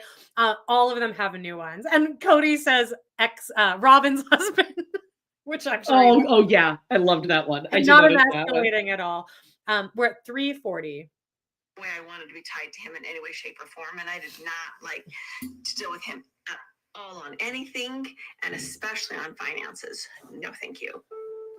We're splitting it. I'm going to keep the money from the house. I'm going to give you all my rights to Coyote Pass. No, I was done. I don't want to deal with him anymore. So did you like that attorney that I sent to you? Yeah. I mean, we're all set to go with him. Let the dog go play. I was just going to say, I know I'm always saying get the kids out of the room, but during this, I was annoyed. It's like, okay, that's enough with the dog. Sound on dogs, like, it makes me sad in certain instances, and it also annoys me in certain instances where I'm like, Mom, just go outside. That song sound I affiliate with a golden doodle, because they all probably yes. Like, do you want to be up my ass? I can't get any closer to you. 406. I guess pulling the trigger on. God, I hate it, Jen. I freaking hate it. So remember before I left Flagstaff and Janelle had come over to have that conversation with me. I came because we have this property. I'm going to suggest to you that you protect your interests in it. Ooh, watching Mary stonewall Janelle here. The knife in the kidneys conversation. If you guys remember, like, I want to just punch Mary in the face when she has that look on her face. Like, it's just so obnoxious. And then when Cody, that's later, but like the episode I just watched today was when after Cody sets Christine up to humiliate herself about moving back to Utah. Then the next episode he spends going around to all 4 wives and being like, well, do you want to maybe move back to St. George? And so when he goes to Mary, it's the same thing. He's talking to her and she's like, just this kind of really bitchy, like, oh yeah, I could tell Christine was a little upset about that. Yeah. And then it cuts to her in the talking heads going, hey, I know Christine was upset, but can we just talk about the fact that Cody wanted to meet with me today? Laughing hysterically. No, Mary, she will always be a bitch to Christine. And Janelle, how Janelle has the patience for Mary at this point, I guess maybe because she has to, because Money. serves her. Yeah, Yep. if Mary gets her way too. But Janelle did not need to say this bullshit to her. No. She could have been like, yeah, go ahead, take your 2 acres and walk away. But at least at this point, so like, did they film this after this? No, not after this aired. This was before Mary's move because she was packing up the house. Oh yeah, but this porch scene with Zona, Oh, they wouldn't have years seen later. this episode. Like, I'm interested why they're addressing it now. I wonder if Mary. It seems like Mary does genuinely feel bad and think about that because she does bring it up here, and it wouldn't have aired yet. So I wonder if she said that to Jen, and Jen was probably like, "Oh yeah, she was probably trying to help you out, Mary. And what did you say? Oh, you just sat there bitchily and then ran and told Cody. Not your best moment." Yeah. Janelle had her back here and she was a complete fucking bitch. I'm sure she'll apologize to Janelle, right? No, this is her apology. Yeah. Just like this is how Cody finds out that she's mad about the email. This is how Janelle finds out. And I'm sure Janelle's like, fine, great. That's more than she's given me for 30 years. Yeah, fine. Yep. 431. Entitled to a quarter of it. I don't think that there's really any need for protection. Idiot. We have each other's backs as far as that goes. No, I really don't. I would just make sure that what you're getting is fair. She was probably very frustrated with me because I was very, very, like, I had a wall with her. And it was just like I was protecting myself because I was like listening, but I wasn't sharing a lot. Yeah, so Janelle was kind of telling me at that point that she was going to be getting a lawyer. And I'm like, we don't need to do that. Because you're an idiot. He's not going to make... Sorry, I'm getting myself dizzy. Mary! Such a good eye roll. Like, I don't that. stuff. I would honestly be annoyed to hang out with someone that thinks I'm that funny where everything I say, they laugh like that. Like, no, can we just... Like, I'm serious. Like, I don't want to be on right now. Like, thank you. I don't want to be on. Yeah. It's annoying. Yeah, and it's not funny. No, like, it's not funny. This is tens, if not hundreds of thousands of dollars. Like, can we just take this seriously for a minute? And it just halts the conversation for 15 to 20 seconds every time she starts to laugh. So yeah, and as a matter of fact, can we call Janelle right now and like see what's going on? And then maybe say, sorry about that, Janelle. Sorry about that. No. We're actually just going to sit on the porch for this entire episode having this conversation. And Jen basically just takes the wheel and Mary just laughs. Thank God for Jen. But you're right. She will drop her real quickly. She's going to get, Mary, I bet, is going to get really not jealous. She's not going to like that Jen is going to start getting some of this spotlight that she has. Yeah. Because in Mary's mind, she's always going to be the most famous, the most popular, the coolest girl. Everyone wants to hang out with Mary. Tales all the time. Yeah. And now, it's going to be I'm not saying that she's going to be like the cool, funny friend that finally I feel like it must happen on Housewives all the time too, where you bring in a friend of and then everyone loves them. I'm sure that happens all the time. I am happy Mary has the dog. I think that Mary does seem noticeably just lighter. Just having this dog she always seemed happier when she was holding Mosby too. It's true. I'm at 5:20. Cody pulls this jargon out of his ass. I can't tell if this is what is worse. Something that you're making up because it sounds good, something that you're trying to twist to make it look better in your favor. Tell me what you want to do. If you want to keep all 14 acres, then buy me out. So we don't hear from Cody and we go through these long periods of time and it really makes you think, what's going on? It doesn't make you have a lot of trust that things are going to go fairly. The anxiety, I could never. What it takes to protect yourself. Like, if you're not protecting your heart, who is? You. Hell yeah, man. And I've got the matches. Like, I've got your back. We've talked about this. So I feel like that's a lot for a person to take on too. When you're best friends with Mary and she goes, well, who's going to take that on? You? Me? Well, you do it. Like, it really is wild to me Like Jen has the same disgust and fire under her that someone who's experiencing themselves is going through. And that's why it's so baffling. Like, Mary, how do you not get this? Well, I'm sure when the cameras aren't here, Mary is raging out. You think so? Yeah. I still see her like trying to call Cody during it, being like, just what's going on? Because I just don't know. Well, if you would just explain to me, I would understand. Where she should be, like, she still doesn't seem pissed off enough for me. Well, to me, that just questions her intelligence level to me then, honestly. Her emotional maturity, that she is stunted. Yeah, like when you're truly not getting what you are like legally and ethically entitled to, you should be more upset. You know? If you just told someone the facts of what happened, someone off the street, hey, listen to what this guy did to this girl over the course of 30 years, they would be more mad than Mary acts, that she's the one that experienced it. Oh, yeah, absolutely. Especially when it's like legal law stuff. Sorry, I'm charging one of my ear things. Like losing their charge.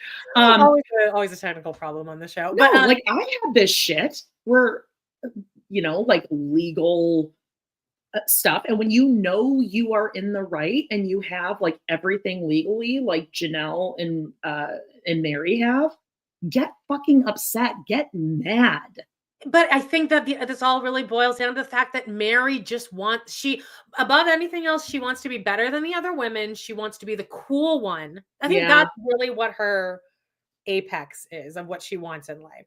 Oh, my phone just went to sleep and it was a picture of whiskey that came up. Oh no, whiskey. Oh, she's doing good. She's like a big dog now. Okay. About this. Okay. I am at 6:04. All right. I don't know why we're still dealing with it. Like, it should be anything but black and white. Yep.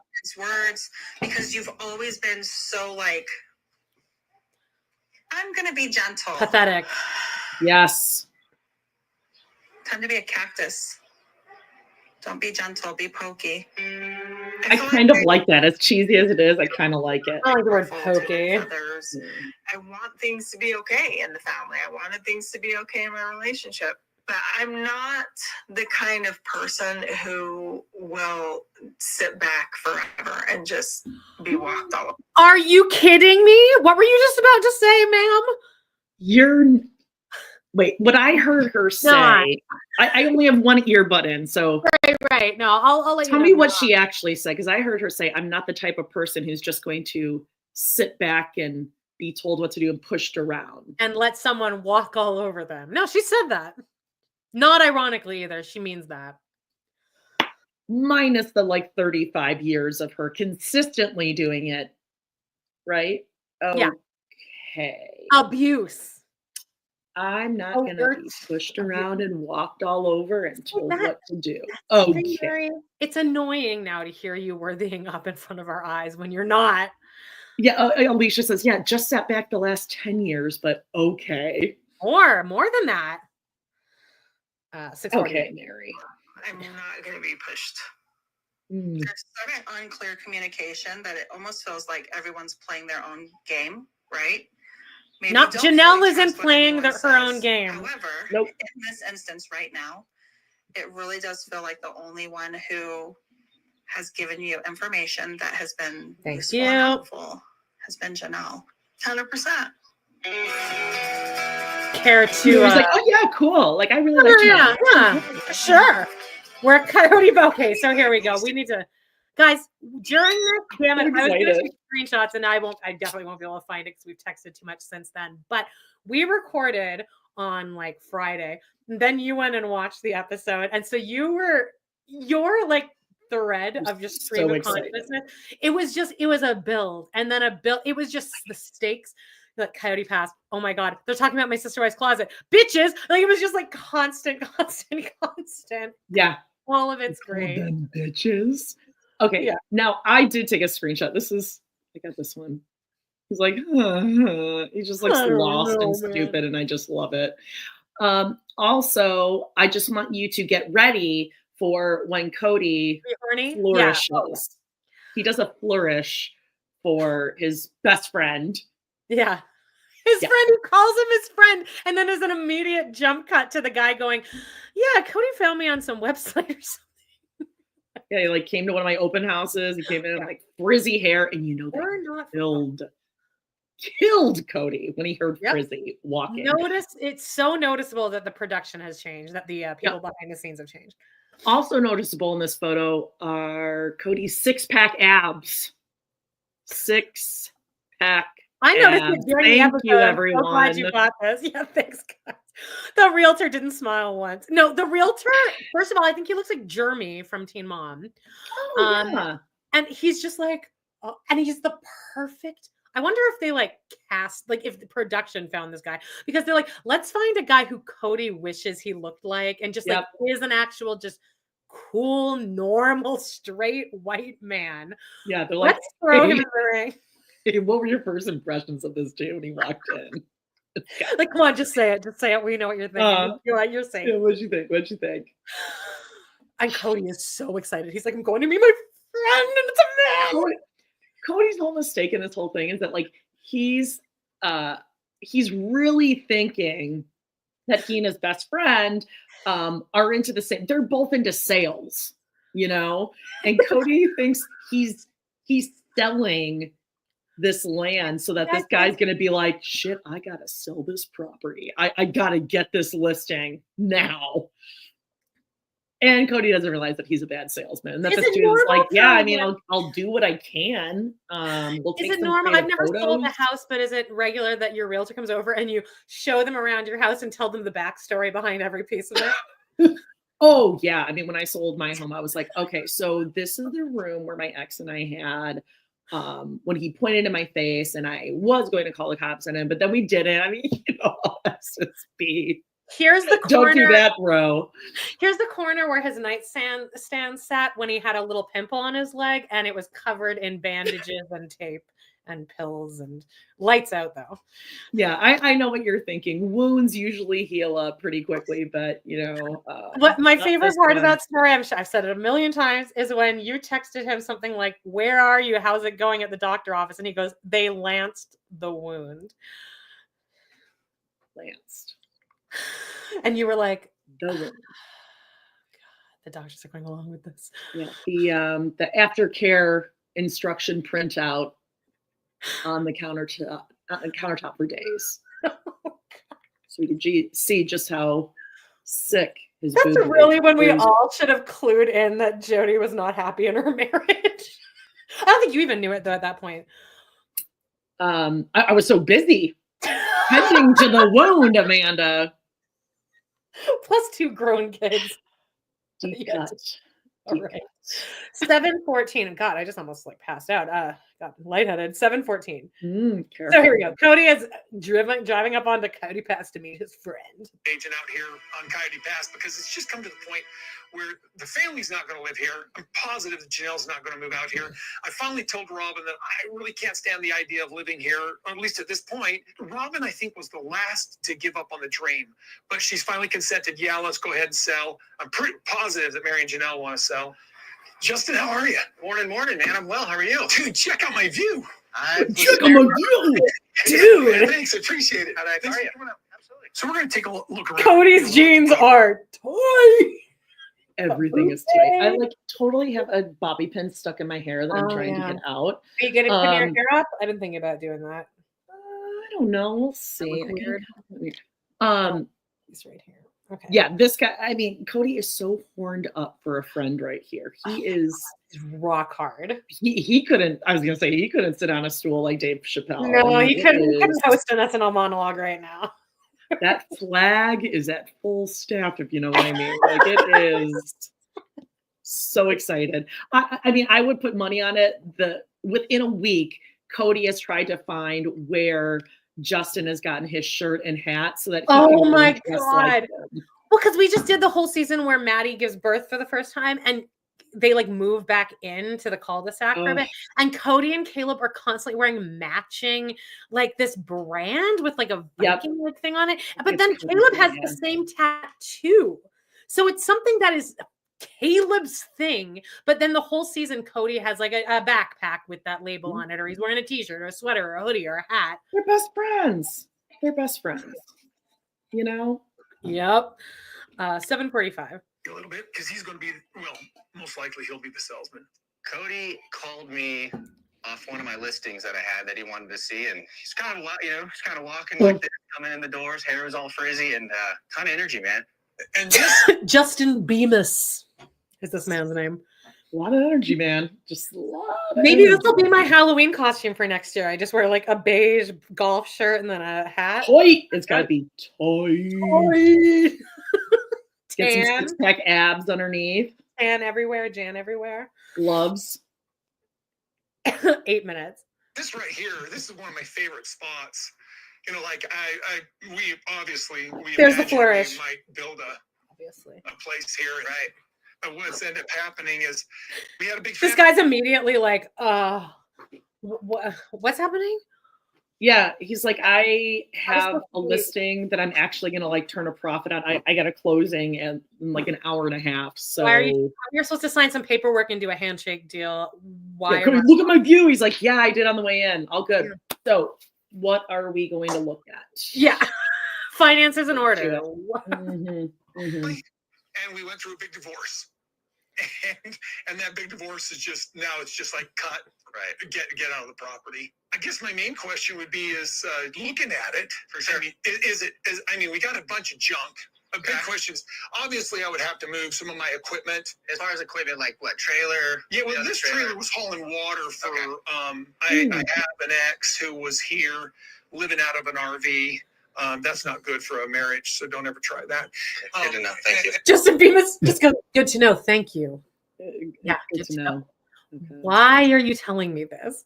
Yeah. So just tell me the area in general where you're selling, and I'm the expert here. I will tell you what we need to do. I don't need to know about your ex-wife's RV though. Thank you, Laura, for the super sticker. Thank Laura. you. Thank you. Laura Terry. Let's listen to Cody in Businessman Cody. Businessman to businessman. Especially if you've got dogs in the RV. But the other equipment is just like businesses that I just had to mothball that were unsuccessful. Mothball. Again, he's like, okay. So you're moving the stuff off the land then?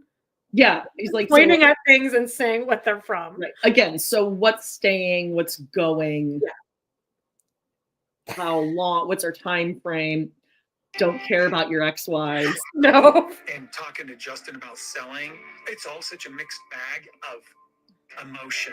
I'm in this moment, I'm sitting there going, no, keep one lot, sell the rest. No, sell the whole thing and get out of here. So I've got 4 partners in it. I would love to see like a brain scan of Cody's brain of just like, because it must just be firing, right? It must just look like a fireball of just things firing on all cylinders, like at all the time, like all these ideas. Maybe I'll just get that. Maybe I'll just buy this lot. Maybe I'll just do that. Maybe we'll buy Lizzie's Heritage. Yeah. No, now I don't want it anymore. Like, I feel like it's just idea. I think he's just ADHD and really bad. Like, he's not very smart. He's a bad salesman. He's not as charismatic as he thinks he is. Like, it really is just. He should be studied. Yes, I was gonna say it's just layers and layers of personality. And then the generational trauma, the daddy issues, the narcissism, nature versus nurture. The fact that his wife looks exactly like his mother, handsome woman. There's a lot there. There's a lot to unpack with that. We don't talk about it. I'm sure they are related though. Down the line. I'm at 9-10. Justin Bemis. Hates him. 2 of them are exes. Okay. I hate saying this, but it's not the most civil of relationships anymore. Having gone public, we talk to the public. And then he just looks straight into the camera. Just okay. Is this gonna He's not even turning his body towards Cody when they're talking. Like even his body language is like he's trying to kind of get. He's got the papers in one hand. It's everyone who's like in a conversation that you're trying to get out of. You're like, okay, all right. So let's. He's trying to get like let's get this ball rolling and get the show on the road so I can get out of here. I want to know what production told Justin Bemis in advance, or if they were just like, just let him cook out there. I mean, immediately this guy is hearing like, okay, this is all part of a divorce. Like, it's messy. And all he's thinking is like, okay, he's trying to tell me that's not going to be a big deal. It's going to be a big fucking deal. So yeah, how am I going to go back to the office? I'll talk to my boss about this. We'll figure out, do we call the other wives? Like, what's going on? This is probably going to fall through altogether. Yeah, I think immediately he's thinking like, is it even going to be worth it for me to take this? This seems like this is going to be a high maintenance client. Yes. The Browns. High maintenance client. And this is going to be a while. Yeah. We're going to have to do some creative sales pitch here to potential buyers. His face is so funny. It's just, okay. Yeah. Okay. This is going to be a job. Like, he is going to have to earn this commission. By the way, Coyote Pass still is owned by them, so hasn't sold yet. Not talking to her ever again, right? But it's back and forth. I'm just as guilty as them, but they're just as guilty as I am. So what I will do is when you get an offer, okay, and you present that to me, I'll email them and I'll say, I've got this realtor, we've got an offer. It's a matter of just getting their permission. Justin's like, I don't think that's a good way to handle this. They're on their names are on the lease. They're on the mortgage. They own it too. Yeah. Yeah. All right. Are you okay over there with your headphones? Yikes. Can you hear me? Yeah. What happened? It's kind of going goofy with my. So let's just keep going here. All right, you got it. I'm at 9:41. Because they're partners. So I'm just sitting here going through this, like trying to decide what do I want to do. And Janelle suggested I buy her out. I'm like, why don't you try just doing no headphones, having it play out of your computer? No, I gotcha. Okay. 9:50. I just want you to be comfortable, Jody. Oh, I'm comfortable. Okay. Wow, I don't have that kind of money. I don't there it is. Yeah. To be able to move on it, but I got these two exes going. I want this. Let's do. What are we doing? What are we doing? And I'm like, I don't know. So they're nagging me, which is great because I just got two ex-wives who are total nags. Now nagging still. Great. They're nagging. These bitches nagging about getting their money out of this land. Can you imagine dealing with these bitches who are like, hey, what's going on with the land? We want to sell it and get our money out. Where's my money? Where's my life savings, my retirement? I always just wonder, like, who does Cody think the audience base is? Because he's talking to us, the audience, as if we're going to be like, yeah. Yeah. They're just nagging. And I mean, I don't want to speak for all women here, but maybe some women are just tired of the fact that anytime we speak out of turn or like say something when a man might not say it himself, we're nagging. Always. If it makes you slightly uncomfortable in your life for a second, you don't want to do that. We're nagging. He doesn't deserve nagging. I wonder, someone asking him why he's doing something. Do you think production tells Cody that the demographics for the show is like MAGA? Like, I wonder if that would be actually a good way if you're like, this is all the people that are watching is like you're good old boys, Cody. So it makes Cody even more comfortable in this Talking Heads. I think they're even sneakier actually with Cody. I think they've gotten, because I think they've gotten really good. I think they're like, so Janelle called you? What was she calling you about? That's right. They just ask it in a way, and he's so stupid and gullible. He's like, yeah. She picks up on the energy. He matches the energy like immediately. And then they all go into another room, and they laugh and laugh, just like Jen and Mary. This is gold. And they're like, oh, ratings gold, Jerry, gold. Gold. All right. I guess the thing is, since he had decided he was already out of the relationship, and since he never loved me anyway, I think any communication at all would be considered a nag. What do we have total? We got 14.10. And we've got 1-0. parcels total. 4 parcels, 5.5 acre, and then we're standing on the 4 acre, and then there's the 2.5 acre. I'm sure that Justin Bemis looked at this thing and was like, but why did you split them like that? Yeah. They're not even at all. At all. Oh, so you don't think he immediately was like, oh, well, because the trees are worth a Trees, lot yeah, more value. money. Well, Cody's chopped down most of them anyway. Yeah, how many thousands of trees have you felled here in the last couple years? $1,000 if you want. Toadster. This was originally supposed to be a really special place for an entire God. big family.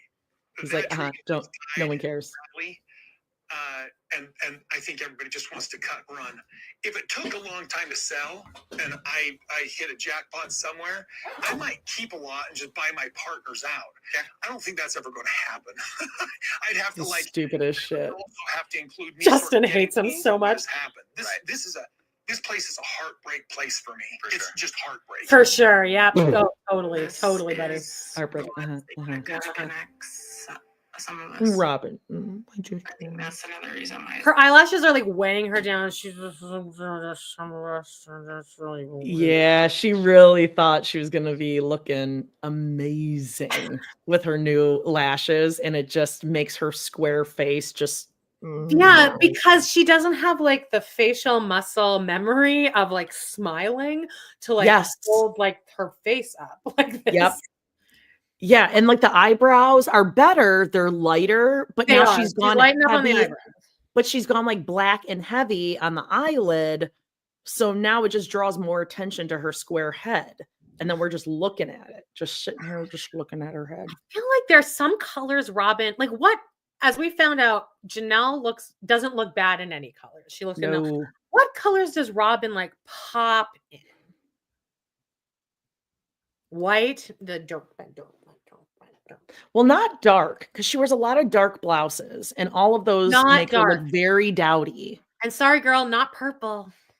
No, not purple, not deep purple. red.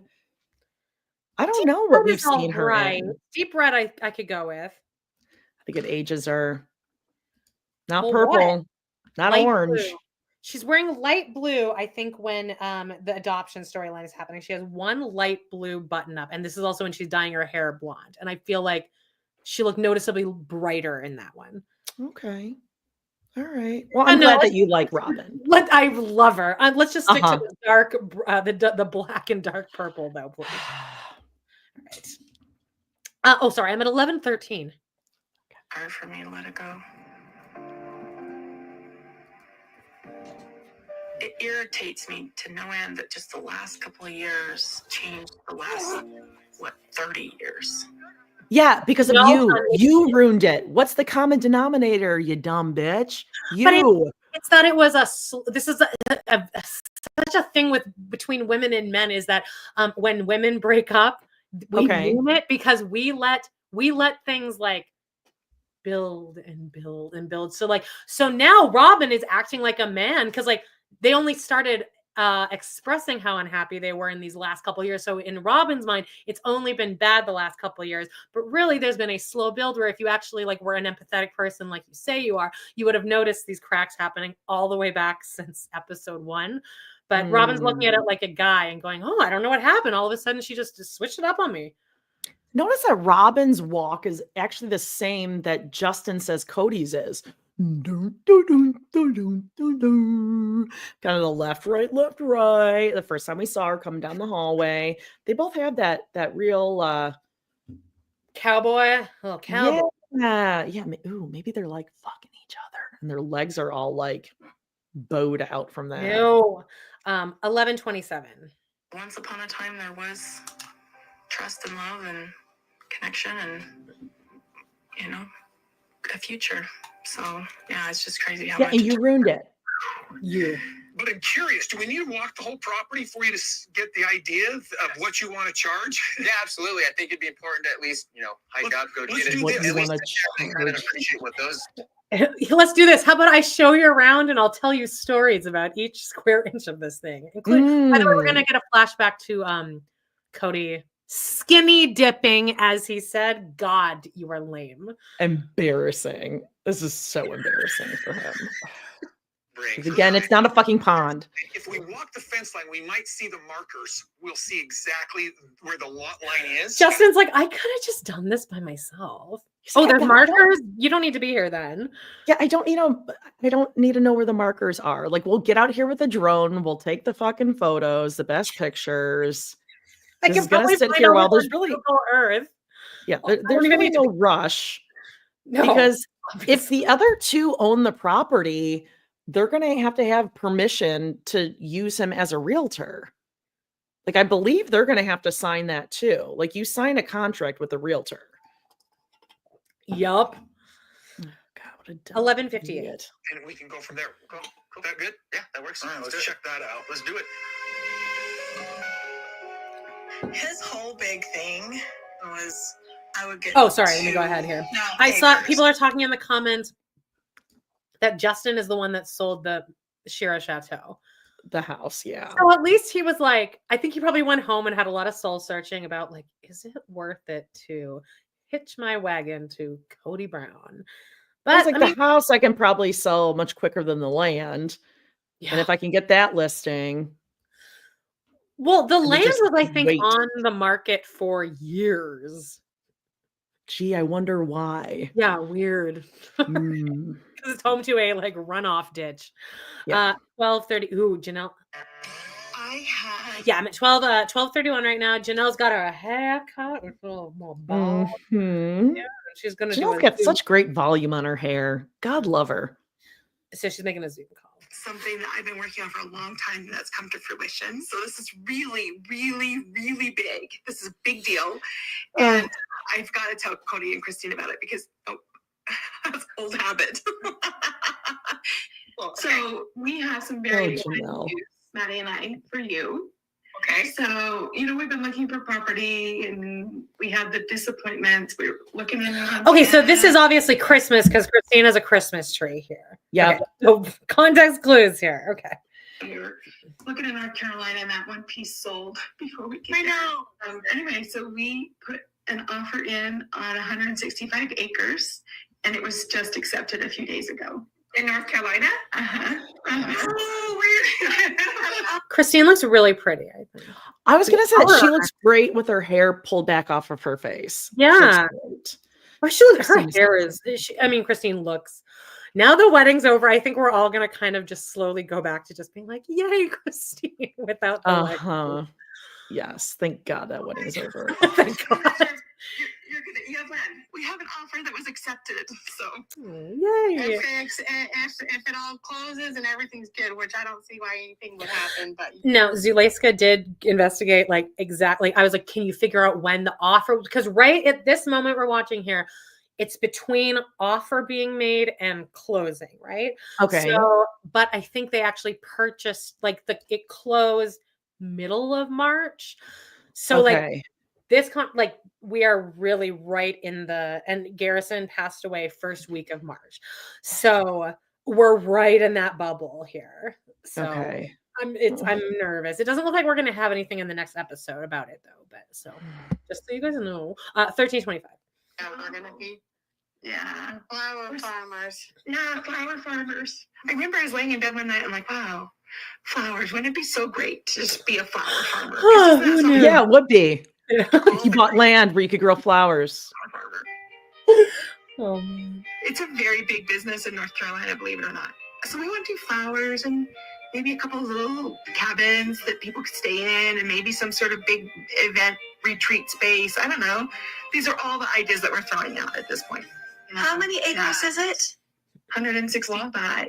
Well, that's a lot better than the 2 acres you would have got on Coyote. Maybe 4. Oh, maybe 4 acres on Coyote.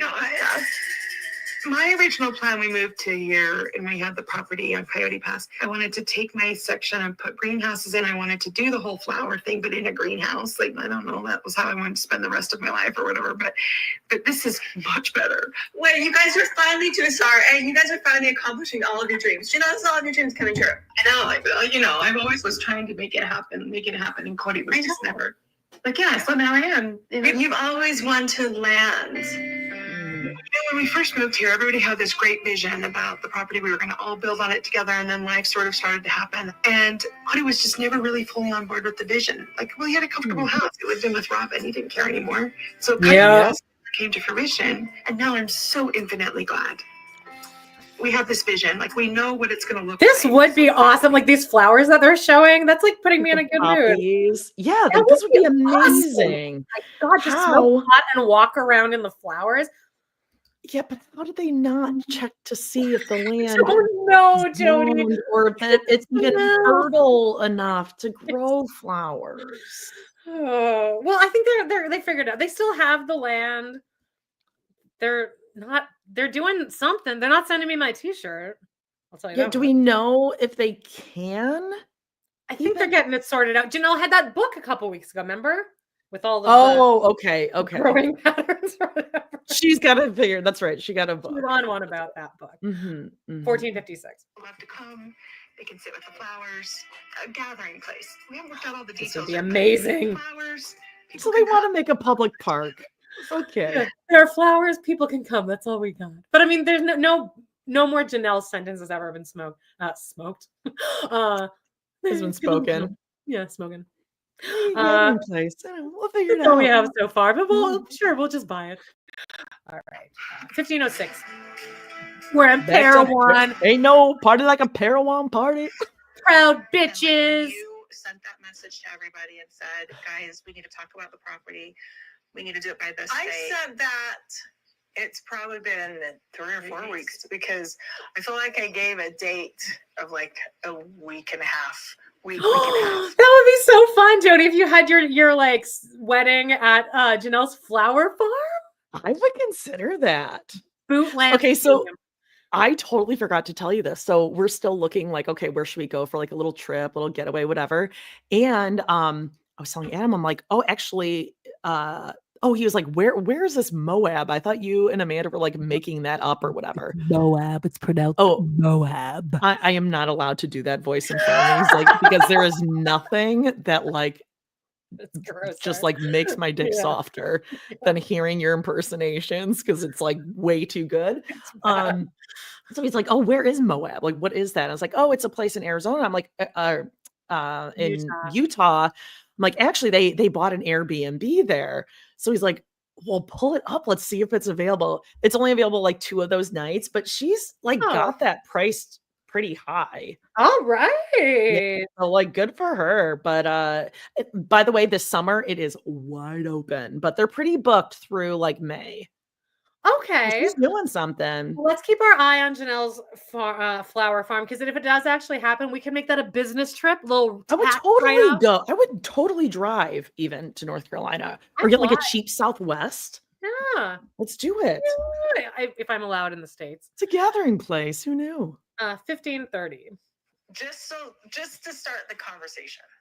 Janelle responded and was like, yeah, like I'd like to start this conversation too. And he responded saying, well, I've been talking to all the right people.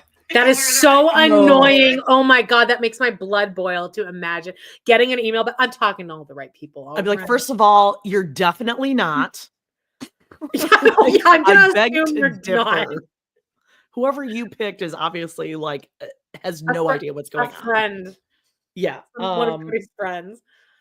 And Mary, like, what bothers me though about Mary and Janelle in this is like, you call people. Why don't the 2 of you get a realtor out there?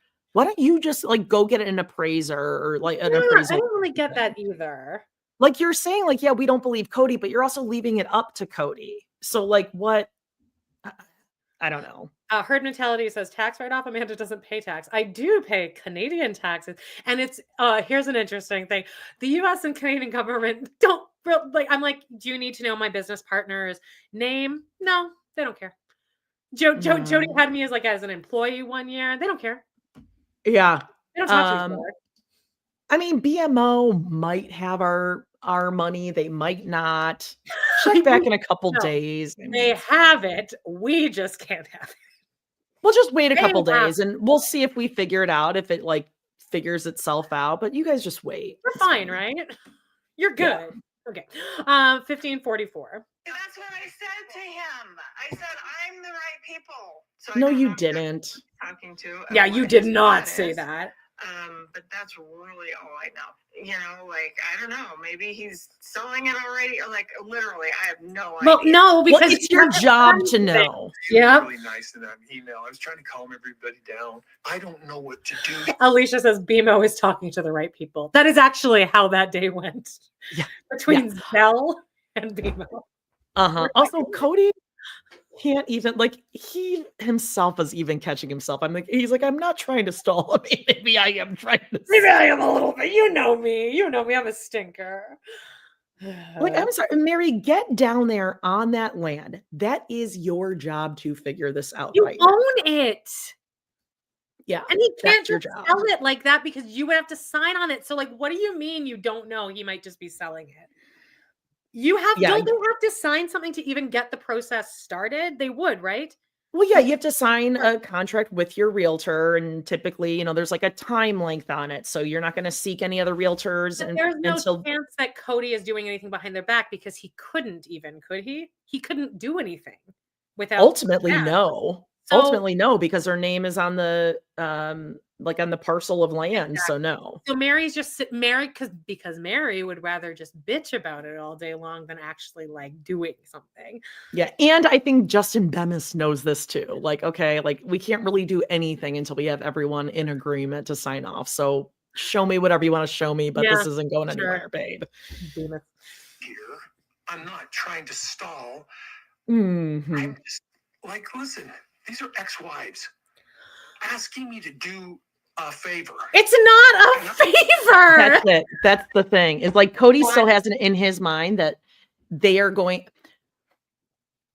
Actually, I would say from my experience, most men who become divorced expect their ex to treat them the same way that they were treated during their marriage. Yeah. Yeah. But I don't owe you anything anymore, man. Like, not a favor. No. And like, it's, I don't have to treat you nicely and do what you want because that's what I would have done when we were married in a partnership.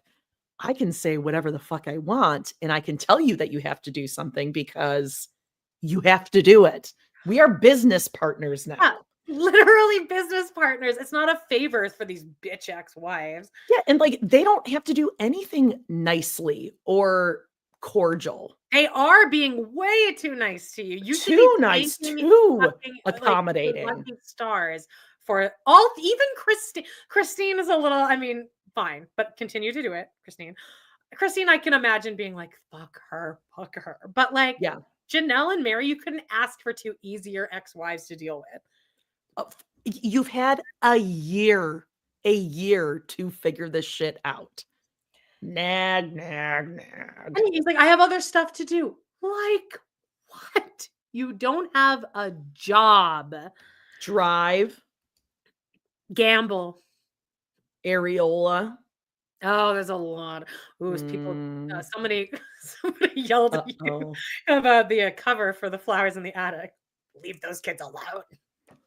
Well, sorry, but they are. Like, I do kind of feel bad for her kids that they're going to go into this genuinely feel bad grossly unprepared. Yes. Like, that is what she's doing. She is keeping them captive in that house. Look at how Aurora and Brianna act. That's They're terrified. Robin doing that. Yeah, and also Cody has done nothing but prove that if you turn against him in any way, he's going to treat you just like he treated Gabriel, Garrison, Gwendolyn, Maddie. If you're not with me, you're against me. Yeah, so you don't turn on him. It's a house of fear and anxiety. Yeah, I can feel the anxiety. You know what? To that person, I dare you to go and hang out with Robin's kids and then tell me how much fun you had. And that it didn't remind you of the same vibe as Flowers in the Attic. Not necessarily the incest or part, Grey Gardens. The keeping your kids locked in an attic vibe. Yeah. All right. Solomon had never been down a slide. No. Okay. He's holding a basketball, Jody. Yes, be careful. Even though he's tall enough to literally like touch the ground from the top of the slide. Yeah. Okay. And here's another good, Jen, it's not, they're adults now. Exactly. They're in their mid-20s. I heard. And I have a lot to do. I Oh, don't know God, what's going sure. on. He could be talking to someone about selling it. He could be, I mean, yeah, he could potentially be talking to someone about selling it out from underneath us. Yeah, she could do that. Because he's not communicating. His whole big thing was, I would get 2 acres. No. Thank you, Jen. No. He's like, well, you don't need as much because you don't have as many kids. I don't believe that these are the responses Cody's giving, though. I think Mary, I'm sure he has said that like hundreds of times, but I don't know if it was in relation to the land here. Okay, yeah, because she probably asked for a ton of things throughout the year, and he's like, "It's enough. You only have 1 kid." Yeah, I think Mary's, I don't know, cherry picking a little bit of the excuses that he's giving for different things. I think this is probably just like, you won't build as big of a house. Leon doesn't have any interest in it.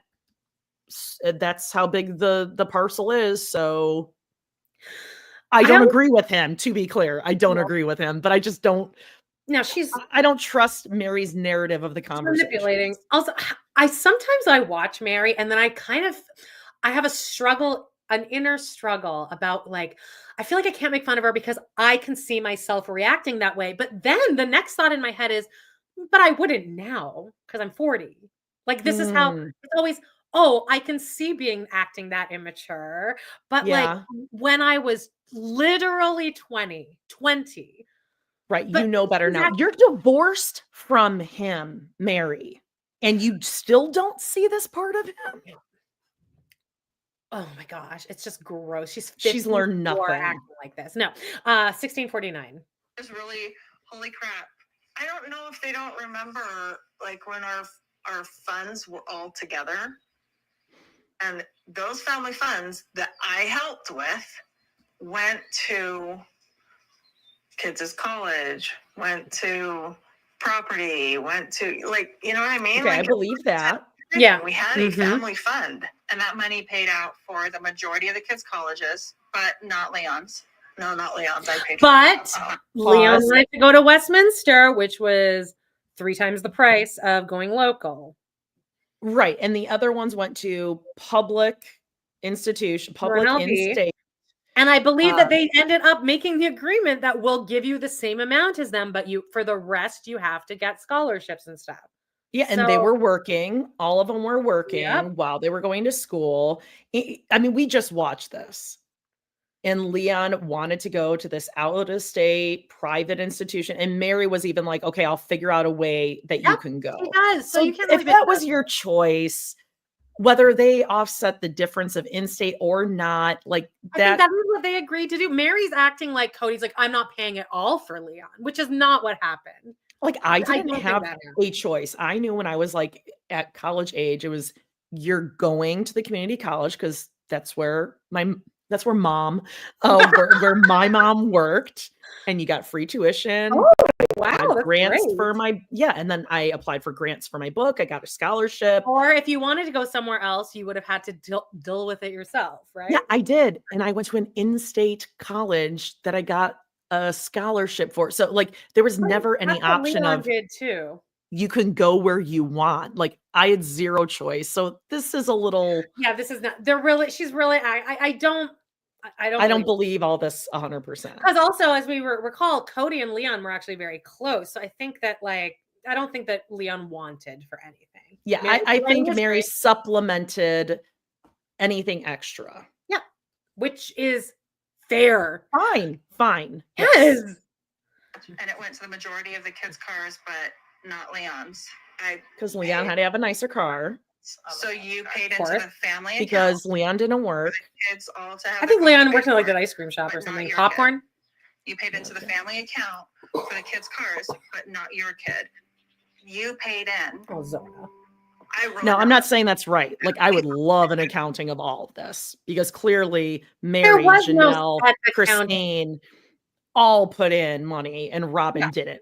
There was nothing fair about this. There was nothing fair because there was never a plan. It's just like the juxtaposition between the Brown family and the Darger family is that Joe Darger, although I think he's a piece of shit, had schedules, like a workout schedule, of course, weigh-in schedule, but like, and like, these are the assigned rooms. Like there was a plan, whereas the Brown family was just chaos. It was kind of whatever. And picking up and moving. Well, that changes college plans. Like, wasn't Hunter was going to get a wrestling scholarship or something? And it was like, oh, well. Gabe was about to like letter. Is that what you guys call it? Letter? Oh, yeah. Right before they moved to Flagstaff. Yeah. 1742. Madison looks so good with blonde hair. She really does. She looks much better with it lighter. That dark black was awful. All right. Actually pay for other kids' school or cars. But I know that my kiddo's school was not taken care of from the family fund. And Cody has actually said this. Because I only have one child, I am not entitled to an equal portion of the property. We had 18 kids to take care of. I don't know if Cody said that. Yeah.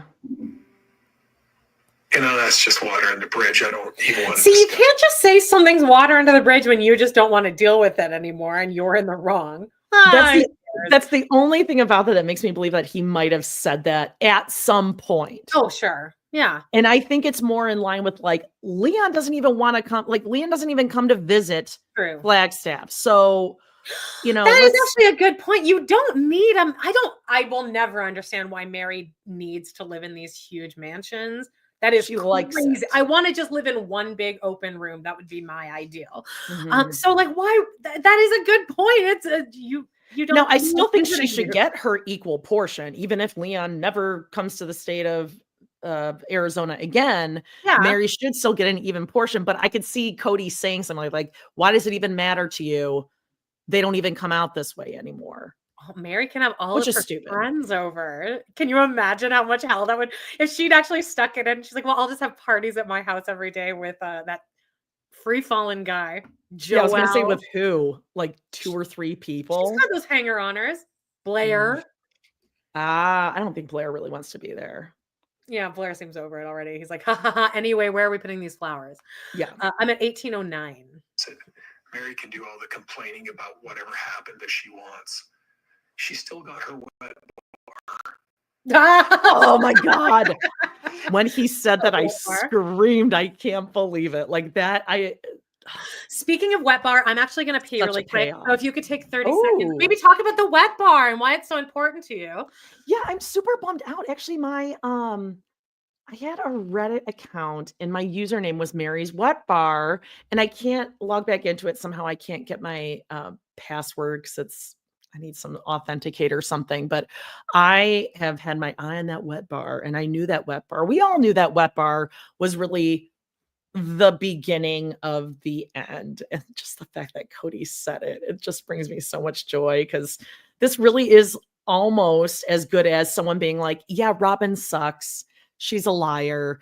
He was at her house all the time. Brings me the same level of like, she was a monster when they were moving into those houses, when she kept going to the site and like yelling at the people. Oh, and they had to tell her like, you need to stop going there because it's Mona slowing the Rakey had workers to down. be like, look, stop going there. Yeah. And that's right before Leon on Christmas Eve went and sat in their car in the cul-de-sac. I was like, that's another example of something I definitely would have done. But Dad, I really want them to close in the house so we can have Christmas tomorrow. But Dad, I would have done that shit. I for sure would have done that shit. Like that exact thing. Yeah, I just love that Cody is a petty bitch like all of us. Yeah. And he's absolutely been reading things. That's how you know Cody reads the comments on stuff. I mean, I'll give him that. Like because the wet bar is canon. That's just canon. Core memory. And no one has brought it up in years. So like he's like, America will like that. He's been waiting. 1818. Mona Rakey. What's wrong with me? Mona. In my house because you don't have any friends to entertain or need it, and you don't drink. The family didn't. They didn't. My God, we need to give the attorney a call. Evidently, I need to fill him in on a lot more stuff. Holy crap. I feel like you've been so forgiving and so just like kind. I just don't want to cause a problem. I do. Here's the thing. That's how I have felt all these years. Don't make waves. Don't make waves. Be sweet. Oh. She made a lot of waves. I don't know about that. Yeah, and I also think that Jen meant to say keep sweet. That would have actually, but she fucked it up, but then was still kind of like it. It would have been cool if she said keep sweet. Yeah. Mary does not like it. On the other hand, we would have gotten a full backstory from Robin, probably like, oh, so a long time ago, they used to say keep sweet. I've seen a lot of sister wives. I've seen a lot of sister wives families. Polygamists, they say keep sweet. Because I know the most about polygamists. And we would get stock footage of like the back of like yes, hugging. They're getting on a bus, on a school bus, on the property. 1855. How you doing, Walter?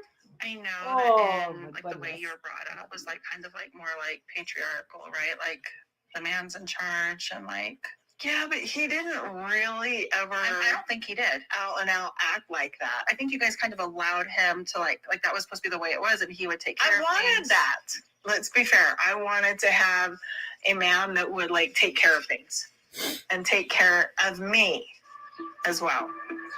Vagina Into this marriage, emotionally, financially, personally. I didn't get anything out of it as far as like alimony or whatever, and I'm not looking for that. So I think it's fair for the property investment. You know what I mean? I think it's fair that I walk away with that at least. Yes, Mary. But I feel like the best thing I can do is be your best friend, and that's what I will do. Yeah. I can be a squeaky wheel. You're gonna get your grease, baby. This stupid sex jokes. This is so high school. Oh, by the way, Zuleyska confirmed that this conversation, so them laughing about the grease, she has already dated and broken up with Amos at the time of this recording. So you should not be laughing at a grease lubrication joke if you're already fucking someone else at this point. Like, I don't want to know about that. No one wants to know about Mary fucking. Like, Christine's lucky we kind of wanted to know, and even that got annoying for us. Really annoying. It's just, they're so sophomoric. Is that the word? Yes. I was going to say, like, honestly, this is how girls joke around, like, freshman, sophomore year in high school, when like, people just start, like, making out. Yeah. And you're like, oh my God, she got fingered. Like, when I found out what a smarty party was. Like when I found out what a smarty party was 3 years ago. Yeah. 1957. Let's think about your dating life. It's not. Lady. It's time to get you some. All right. No one wants to think about Mary getting some at all. I paid for one of the cost. And I want to ask you sorry. dying to ask. Okay, I am at 2031. What's a smarty party? Marsha B says. You guys can let her know in the comments. I think it's like, wait, smarty party. No, I forgot what it was. Isn't that something like there's different colors on the deck or something? Oh no, I think that's what is that? That's a lipstick party. Oh, okay. What's the Smarties then? Yeah, oh wait, because your Smarties are chocolate. Like M&Ms. You shove them up someone's hole and then lick them out, I guess, or suck them out. Oh yeah, I guess. Wait, which hole? Any hole. Girl hole or any hole? Back hole. Any hole. 2031.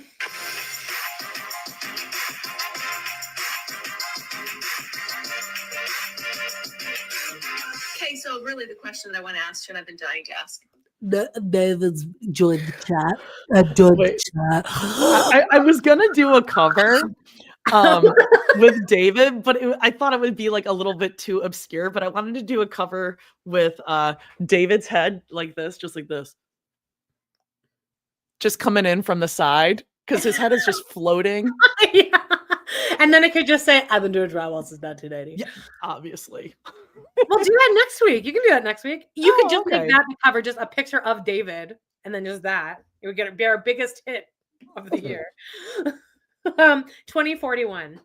Maybe his little stilts. Okay, so I was going to tell you, I actually hired a lawyer. I found one, and I put the retainer down. And basically, I'm just going to be going for separation of assets. You know what I mean? Like, that's really all I can go for. Nothing's happening. I've asked Cody, like, what about selling it? What about all these things? He's like, well, I don't know. Maybe you should talk to Mary. Like, he's always putting me off. And I'm like, dude, let's just get it sold. Let's get it divided. However we're going to do this. But it's just crickets. It's just whatever. Is it paid off then? Yes, it did get paid off. Thank God. I'm like, well, let's get with the dividing. Let's get with the. Seriously, look at David's head. He's just hanging in there, fully horizontal, coming in Also, from the I'm a side. little annoyed. I'd be like, does your husband need to be part of this? Like, Yeah, why? You don't need to be part of everything. I don't know. I'd be irritated. Yeah. But I mean, I get for production wise, it's like, hey, let's get David in here. But like talking about like my personal life right now, like you can. Yeah. I don't like that. 21, 22. I'm like, Why do you need to call Mary to deal with the to property? see if I'm on board, if she's on board with selling the property or whatever. And I'm like, dude, anyway, Just I separate? am going to have a lawyer who's not emotionally involved, who has no, like, just go in and say, here's what we're proposing. You know what I mean? So we own in total about 14 acres out at Coyote Pass.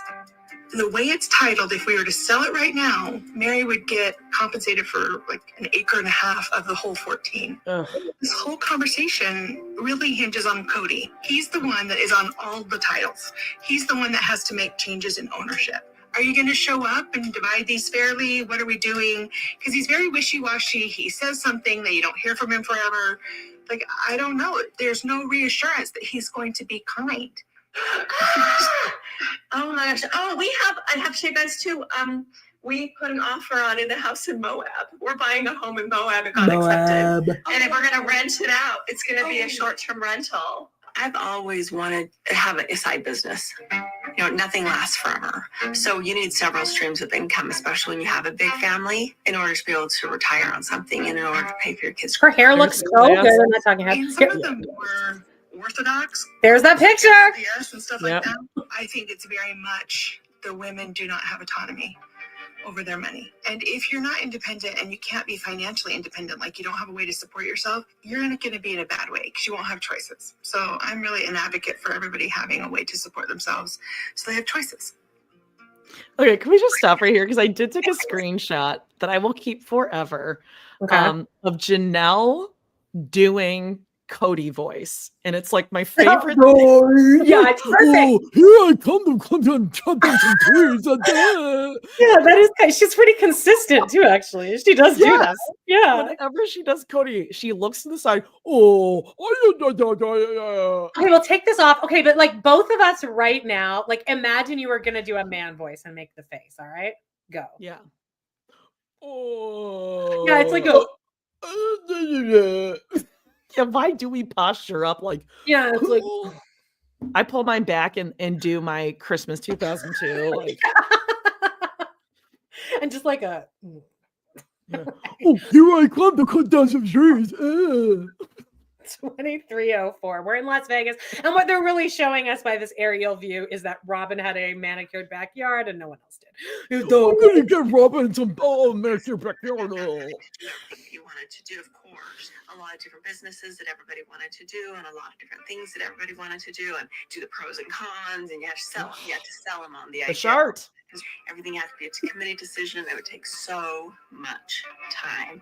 But with David, it was like he just gets stuff done. I just figured we'd be buying in maybe in 6 months or so, but no. It was like 2 weeks later, I found the house and made an offer. And there's a pool and a hot tub and all of this in the community. But we're going to have a home that we're going to be like, so Janelle, we're moving on. This is exciting. We're moving on, doing what we've always wanted to do. Landowners. Yeah, right? Like all the things that we wanted to do. But, you know, David, you're way more fun than Cody. Now, I don't know if that's true, but also Cody is going to hate that. Yeah. Is David more fun than Cody?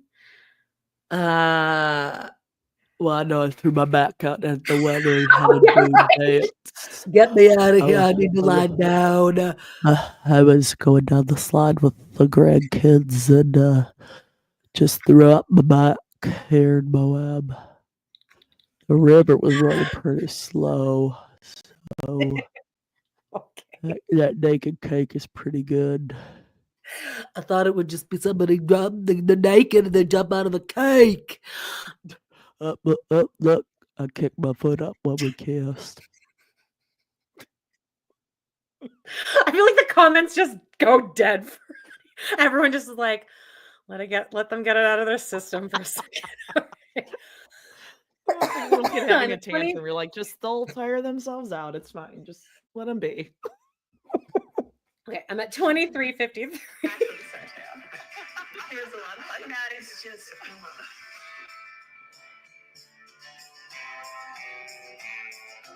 So were they all for sale at one time? We're back with Yeah, Cody they and were. So you Bemis. said we'll just do the whole thing. Yeah.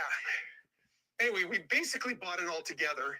I paid for one of the lots solely myself. He's like, oh, are we stopping again? Okay. Oh, you did? You bought a little bit, with what? The family fund? Yeah.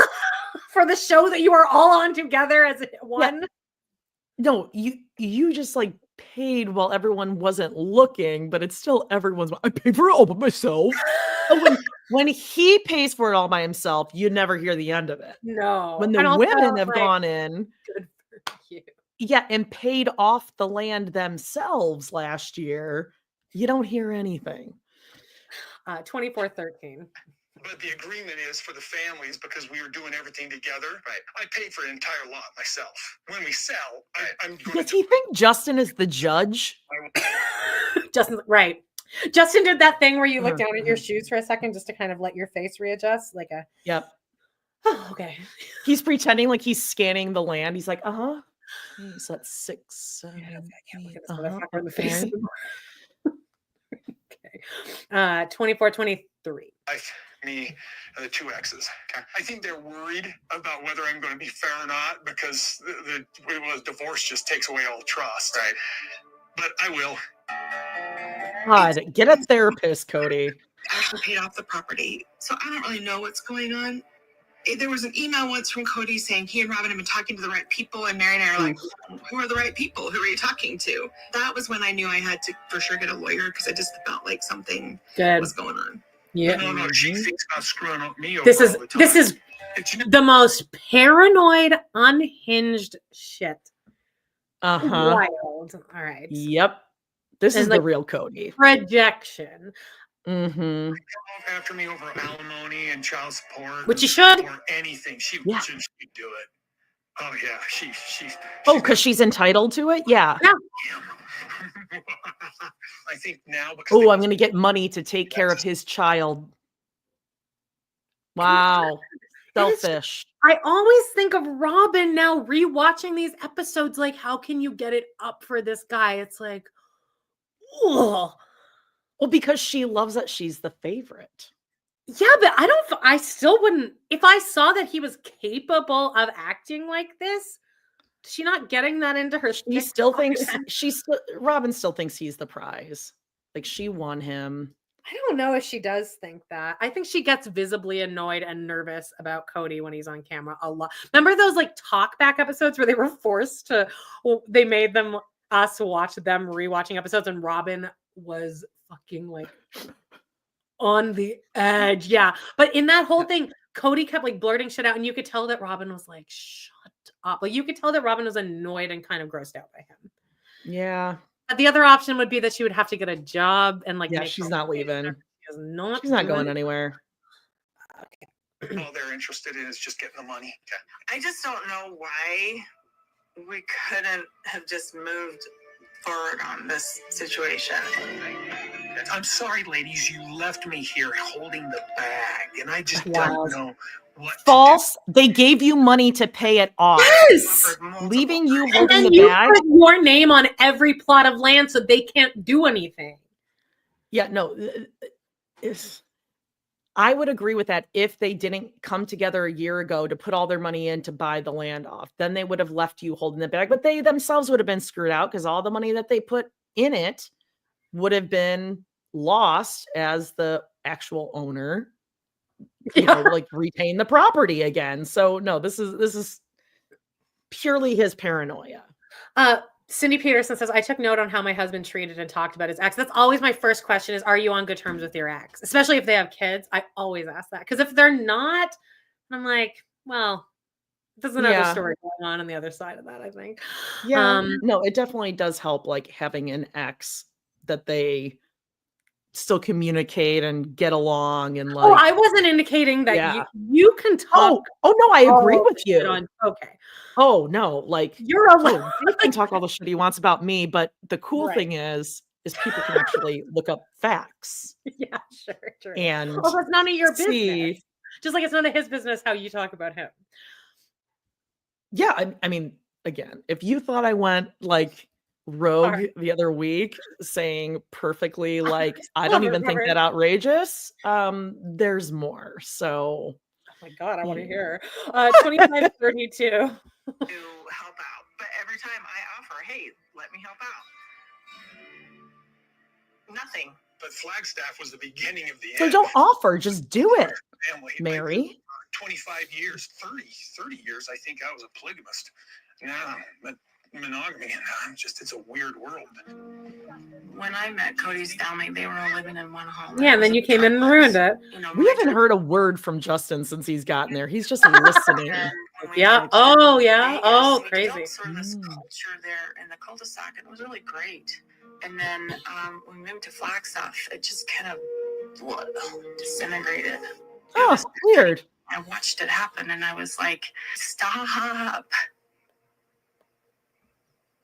I don't even know why the pond is here, to be honest with you. It's not a pond. When it's full, it's fun. I gotta tell you a story. Because it's not a pond. The second or third, it's about the third time in my life I ever went skinny dipping, and it was with my family.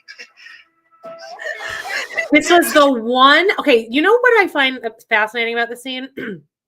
You can see where it shifts from all the moms being like, don't get in there, it's fucking disgusting, to kind of, especially Robin and Cody, realizing, oh, this is like, and Christine, I think too, this is a moment for and the cameras are here. Like, you can kind of see where it shifts between them being like, well, we can play this, and they're gonna.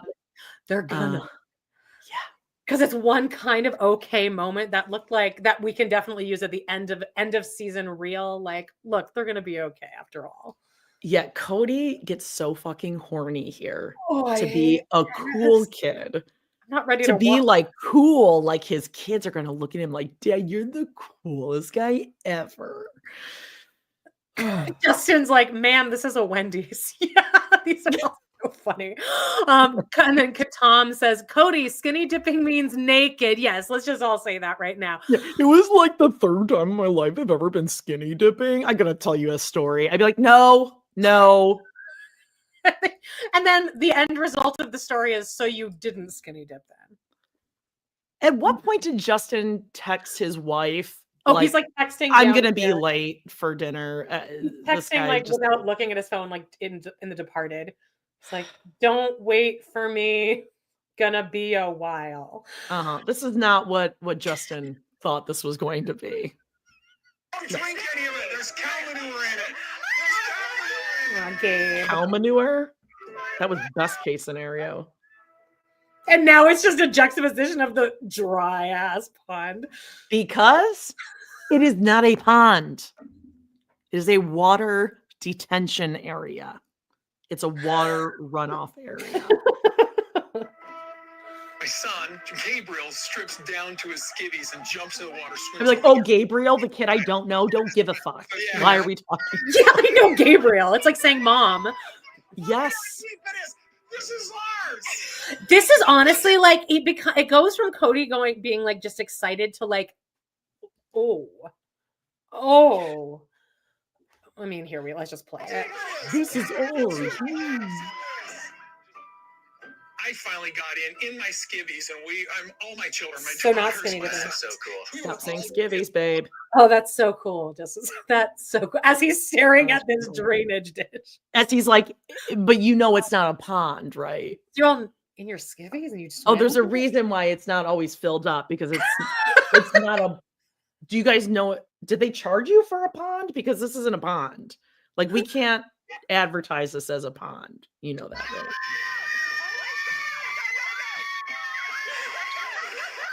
Aurora. Oh God, Cody in his black fucking undies. Gross.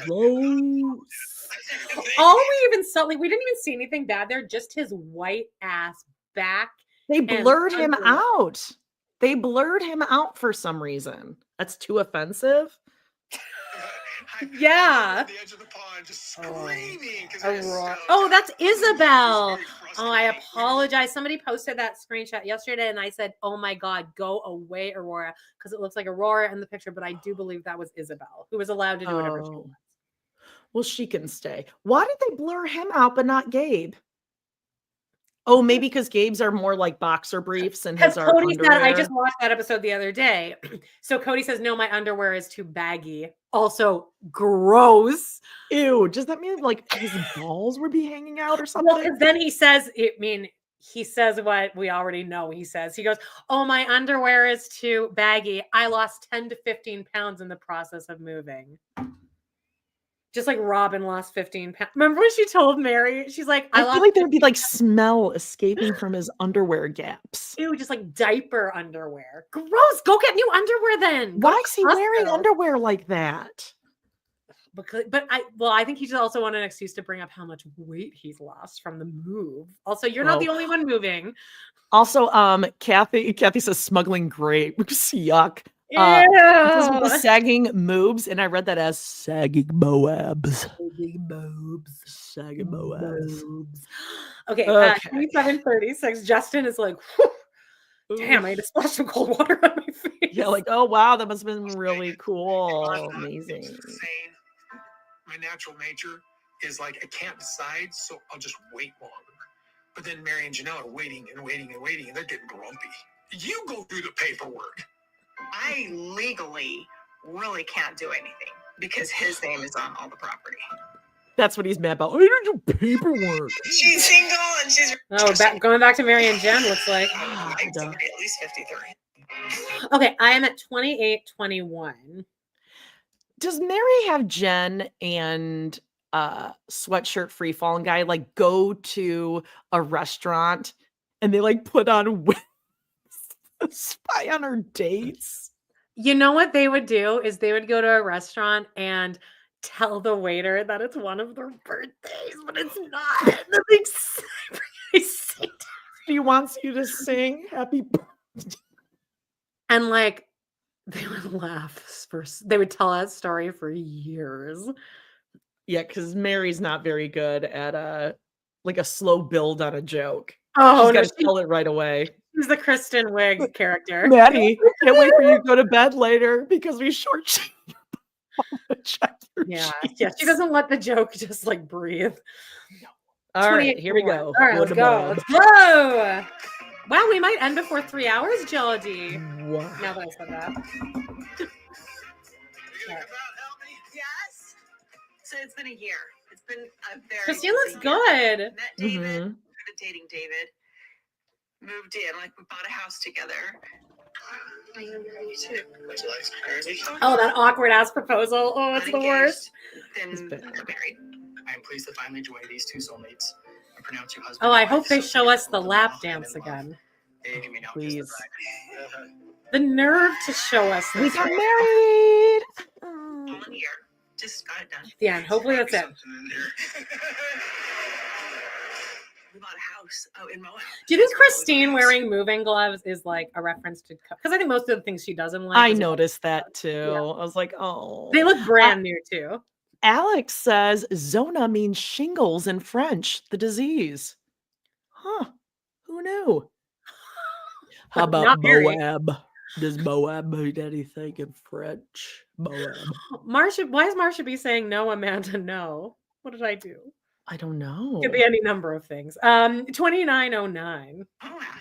With Cody, with finances, it would always have to just be his way. It was his way. Otherwise, he would talk to you about it ad nauseum forever and ever and ever and ever and ever until he just got sick of it and gave in. And I'm like, why can't I just write my own freaking check?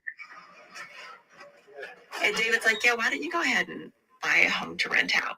Hi, Jody. Welcome back. What do you mean? What? You just left and then came back. I just left. Left.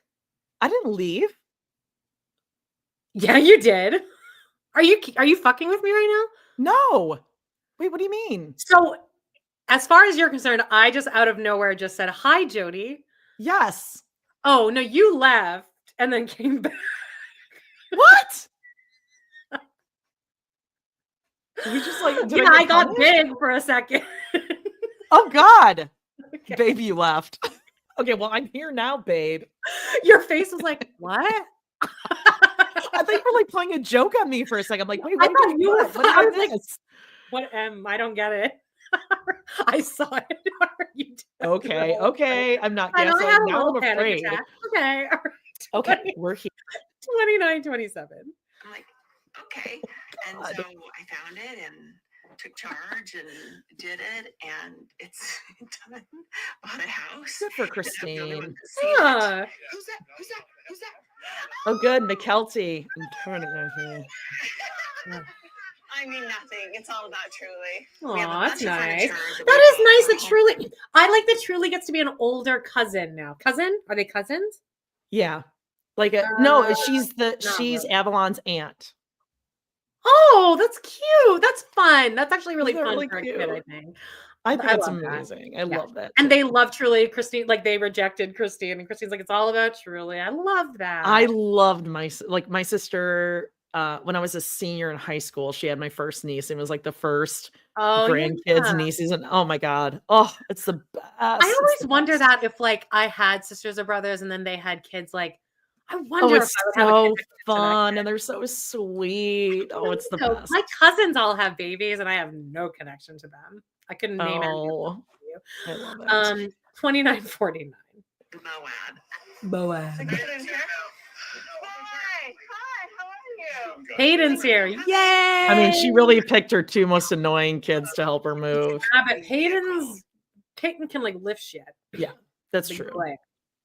And then we're gonna drive it down and unload. I've only moved a couple times in my life. Just like 1 or 2 times. Just 1 or 2.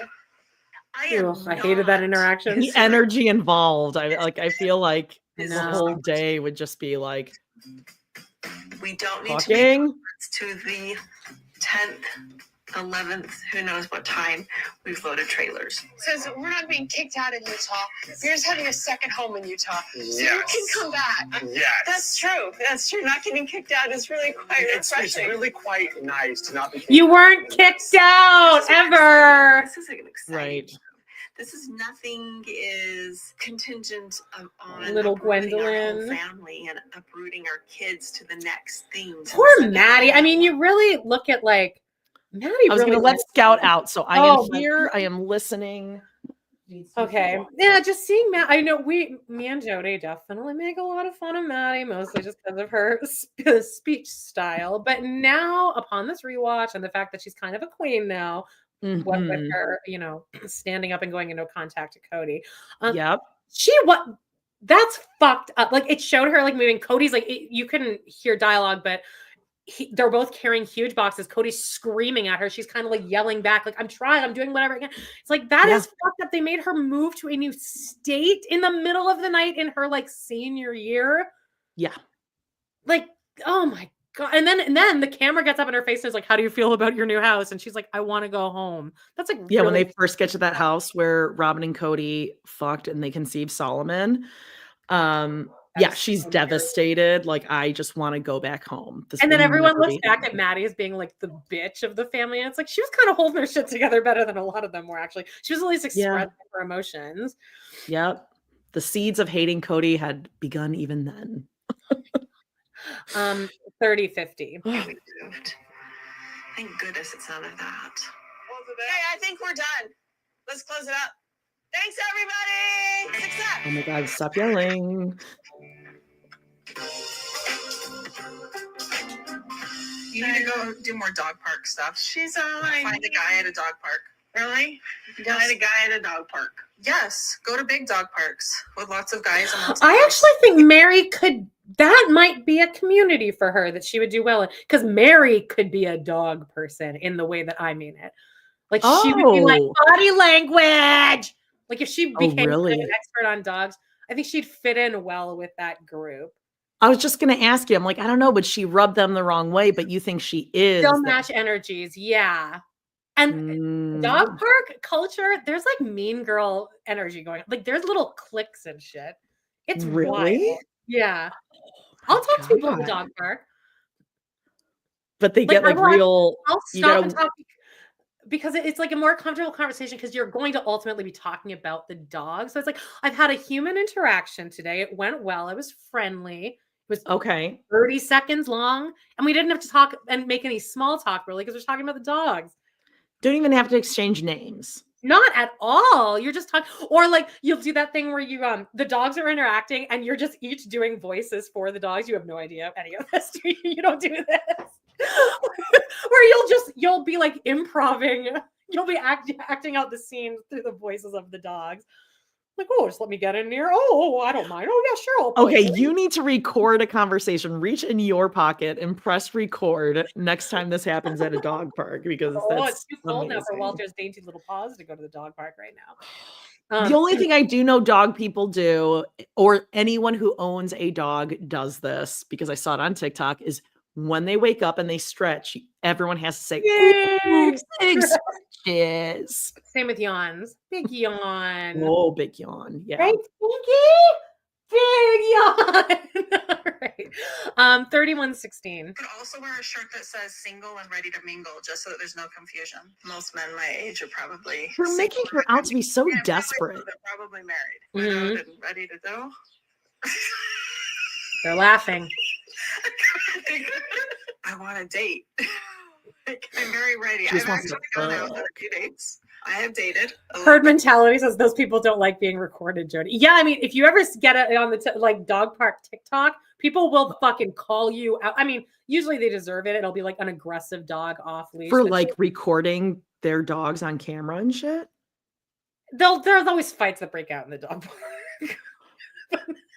Does not sound like my kind of place. I don't know. You would not do well at the dog. You would be so nervous. And if we were together, dog, I'd be like, "You're fine. Everything is fine." You'd be like, "Oh my god, the dog! Oh my god, I don't think Scout would like a dog park either because she has high anxiety, and I don't know why or where. Oh, weird. A golden doodle with anxiety. That's weird. Yeah, I don't know. Definitely doesn't come from me. 3138. She's single and she's ready to mingle. Yes. Come join us. Oh my gosh. Looking for men over, what is it? 6 feet? Is that what you're looking for? That was a shot at Cody for sure. Like dating is hard. It's like job interview after job interview. Yeah, it sucks. So taller than me. Okay. Older than me. So an extra senior citizen. I feel like it would be weird to have somebody younger than me. Actually, I think Mary should date someone significantly younger than her. I was wondering about that. I'm like, it just even those, those things like, okay, taller, older. I think she, emotional maturity wise, I think she fits more with like a. I was going to say, I almost think an older guy would be like, she's got like too much baggage. Yeah. No, and she's not at the same level of like life maturity especially. Yeah, like, the things be laughing if you say lewd. Yeah. Oh God, yes. Yeah, and I feel like she would like I'm imagining like an older guy, let's say in their 50s and 60s, established. Let's say they're at like a work thing, like a work event. I can't imagine Mary rolling in there. Oh my God. And like at like a business dinner. Not that I would do horribly at a business dinner. I would hate it. But Mary, I think, would actually enjoy going because she thinks she's a real people person. And she would just embarrass you and her. I feel like Mary would, she would get into, like, she would purposely make sure that you get into some sort of tiff or argument where she has to be like taken care of during that night. She'd like drop a bomb in the room. She'd get shit started and then like back off. Let it all. Yeah, like I just see her being like very needy in that situation and him being like, I am a successful businessman at a, I just can't see her with. Or fighting on the way home. She's giving a silent treatment afterwards. She's pouting. Yeah. Yes. You don't find out what she's mad at until like way late in the night when you're like finally about to pass out. And also like, I think Mary, maybe like, don't go into it like taller, shorter, whatever. Just pick one.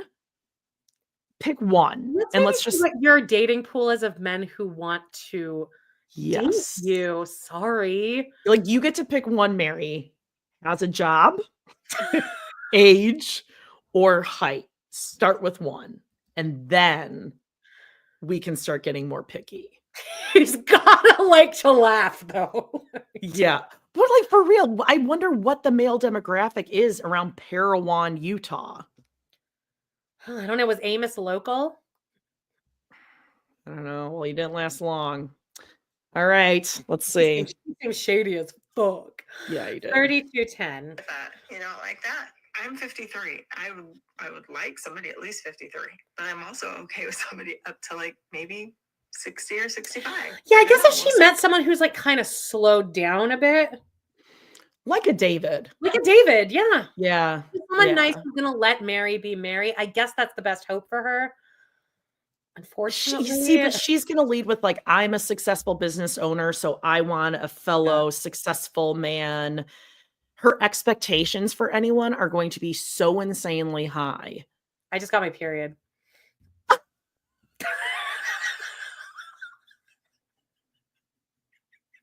did. It hit me. You can probably rewind back 15 seconds and see it hit me. That emotional roller coaster of just thinking about Mary dating, like your whole body just short circuited. No, is like, out, damn. No. How do I reject this in any other way? We will not reproduce. We need to cleanse. 3220. All right. She would go for a 48-year-old. No, younger. She says younger. 45? Okay, so 45 and up. Oh, Zona. I feel like 45 is a sweet spot. No, not 45. 30. 30. That's way too young. 30, Zona. 30? I honestly think 30 is probably the best bet. He's gonna be real fucking weird, a 30-year-old dating Mary. Well, her jeans look not comfortable, but like they're not like fighting for their life. Oh, okay, I disagree. In my shot here, I see Jen's leggings and I see Mary's jean, and that's the same tightness. Okay, I guess you're right, but it's not like it used to. It's got lycra in them. There's some lycra in her jeans. Okay, that's good. That's all you need. Yes. Oh, Well, Mary wants an alpha male. You shouldn't let your dog bite their own leash. It's bad behavior. Oh, that means they're trying to be dominant. You can't let them do that. They don't lead. They don't lead the walk, Jody. Okay, so let's see what Cody has to say. Robin's husband. She also wants to be in charge. I don't know how that's going to work for her. I don't want a control freak. I want somebody who is going to support me in all of my endeavors. I hope she's happy. What's it called? Something that you walk over. A footstool. Okay. I think that would be the best. Is just someone that lets her walk all over them. Sure. Yes. Be supportive of me in all my endeavors. Yeah. You don't want me to tell you where the app is gonna fail and crash and burn? Yeah, I was gonna say also add to the list like a fan of multi-level marketing or a man that will not tell you what you're doing is an MLM. Doormat, not footstool. God, I'm fucking stupid. Doormat. Okay, gotcha. Footstool kind of works. Put your feet up on it. Stop. Yeah. Let's go. Everyone's correcting me. Okay, I'm sorry. That is what I meant to say though. 3307. Hope she finds happiness. She needs to ditch all those mean girlfriends and find a guy if she really wants love. If she wants to find a man, she's going to have to ditch those bitches because he ain't going to put up with that. What do you think the producer, they must have just played him a clip of Jen saying, yes. Because I feel like that's irregular for him to go that out of pocket there. Off script. Oh yeah, no, they definitely played something with Jen, or maybe even with Joel. He saw something on an Instagram or something, but that really got him. Ditch those bitches, Costa. Hey, Costa. He ain't gonna put up with that. No. Also, why do I need Cody's? I don't need your opinion on my new dating. Costa says just Jen catching strays. Yeah, I mean, this is he really has gone crazy here. He has gone over the edge. He is angry. Robin was like, Cody, when that Ditch aired. the bitches. Because it really is something that's still in his mind, unless he sees and hears Jen saying shitty things about him. He really does think that, like, probably David is saying really nice things about Cody to Christine. Like, I mean, he really is a nice guy after all. I met him and he was a good he's a man. real he's a good man. He's a good man. It blows his mind that Jen would actually talk shit about him Yeah. behind his back. How dare they? 3320 poo. Jen has been the person who's been more loyal to me than anybody else has. More loyal than anybody in my family. Well, you were a total bitch to everyone in your family, Mary. So exactly. I'm sure that Cody understands that. Taller than you. Likes to do outdoor stuff. Yep. What else? Somebody who knows who he is and is confident in who he is and can handle me. My biggest thing is I want somebody who matches my energy. I want somebody who is a go-getter, who has dreams, who has passions, is working towards something, and not somebody who just wants to sit around and, let life happen to them. I don't know. Just has to be nice. It sounds like what Mary's been doing, actually. Well, I tuned out for a second. I was reading comments. What? Mary, she's like, I don't want someone just like sitting down, just, letting life happen to him. That's what you need, though, Mary. That's exactly what would work best with you, is somebody that just lets things be. Yeah. Like, I mean, Mary has let Cody be in her life, just being like, oh, okay, whatever. Again, wild. For so show long. us that you've worthied up and that you are ready for these type of relationships. 19 members. Mary enjoys just hating Cody and talking about Cody too much. 3409. I mean, been there, done that. So yeah. No, I've decided I'm not going to. I need to not laugh about it. That's kind of rude. No. She's laughing. She's laughing. Yeah, I'm not laughing about it. I'm not looking for a polygamist. Nope. I'm looking for a single man.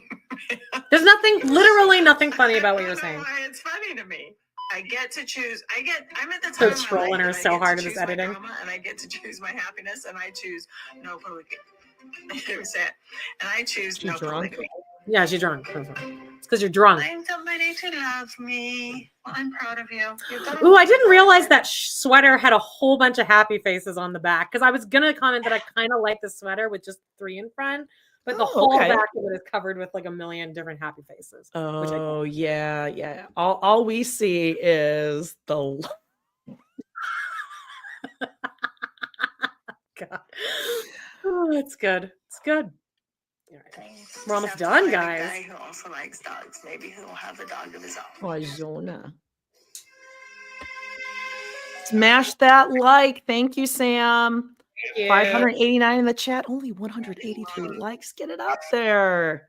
All right. Now, I know how we said that, now that the wedding stuff is over, Christine's a little less annoying, but like this office scene is a little bit annoying, but it's fine. All right. Okay, I love the flashbacks to My Sister Wives Closet. Oh, yes. I forgot. Okay, yes. Let's do it. Let's do it. That was the same one where Janelle packs up to leave that like high school gymnasium demo show, whatever they were doing. It was like an 11 by 17 rug over her shoulder. It's amazing. We're in Salt Lake City. Well, it's snowing. It's snowing. That's a 4-letter word. No, it is literally Oval Office. Kate, you do not have an Oval Office, Mr. President. Say it like I ovally turn around. You're a mess.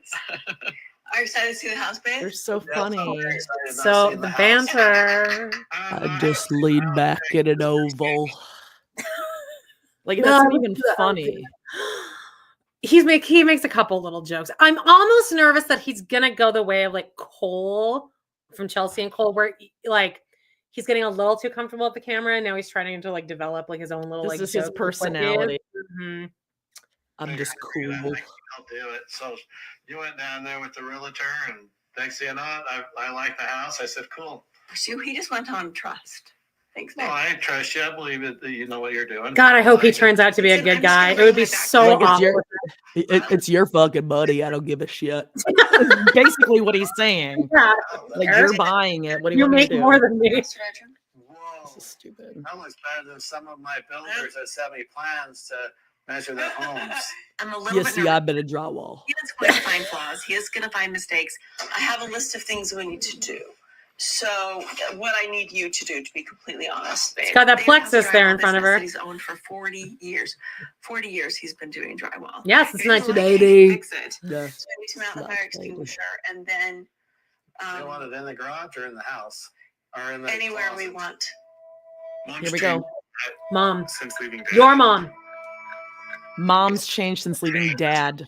I never noticed that until you. Hate I it. don't know if she always wanted to own a house in Moab, but I do know the thought process she definitely had was, now I can, so now I'm going to.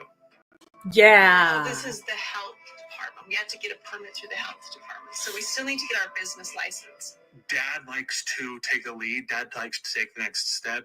Dad likes to make God, they're plans. trolling Cody so hard for no reason. For anyone who's just listening, as Peyton is talking about dad liking to take the lead, for no reason they had just have stock footage of Cody furiously riding his mountain bike with a visor on. Oh, you got it! Oh, God, I didn't even know that. I mean, just head to toe. Cody never goes out on the property on this 10 speed he's got here. From like the shoes he's wearing to the clothes, the outfit to the sun visor, he is pedaling and pedal. Those could be black Crocs for all we know. He's like mad though. There's just always like a air of like anger. Oh, you see, that's not anger. That's him trying to show us that he's physically fit. How he gets those six-pack yeah, I did abs. not get that. Also, that is like a child's bike. I feel like that doesn't even fit him. It's the bike that truly refused to learn to ride on. God. The plan, stick to the plan. David is a phenomenal support. David is happy to take a step back and just say, I will be here for a trust fall. Sounds like you're stressing out. You need to come over and sit in this nice massage chair. Okay, he's trying to like flex with his massage chair. I know. You want to come over after a long day in my massage chair? I It's got it not on as much of a sale flex at as you Costco. think. It just indicates that you have a bad back. Yeah, it's really cool. And I could lean back, and it's like an oval. I did an oval without lay back. Like, Mo, got that this is sciatica. what we're seeing right here are David's greatest hits. It's about the Oval Office, my massage chair, and been doing drywall. I can fix anything. To make the calls and be the one who's made it happen. I love it. I mean, he really is getting a ticker tape parade for bare minimum. Right. Thank you. I started my own business. I sure remember. Oh. It's from like the four of us ladies. We're sister wives. So there's Christine, like, you know, hawking all their shit. Over here, you can't see it, but over here out of frame is Janelle with a little bookshelf of all the sister wife, becoming sister wife books. And she's Yes. showing that. Yeah. That Yeah. they'll sign for a few dollars at Janelle's, like anything. Yeah. A quarter. Just take them. You got some Canadian loonies in your pocket? Fine. $37.53. Okay. The business was my sister's closet, and I was trying to kind of include everybody in it at first because I thought this would be a great way to kind of connect and build relationships and work together. And Mary and I were very much on the same page, and Not Cody really. and Christine were not. I find it interesting that she mentions Cody's name right there. So Cody must have been quite a nightmare behind the scenes as far as my sister's closet goes, and they have never said that before. Yeah, no, we've never heard that Cody behind the scenes was not on board with it. No, he always, I mean, he seemed like he didn't want to participate in it, but like he must have been giving her a lot more shit behind the scenes. Mm-hmm. Hopefully. So thing that she brought that And up. also Mary was not on our side. Mary went to her and said, I want to go back to school. And she was like, oh, I don't know. And then went to Cody and said, I know we wanted to have another baby, but we can't have another baby if Mary goes back to school.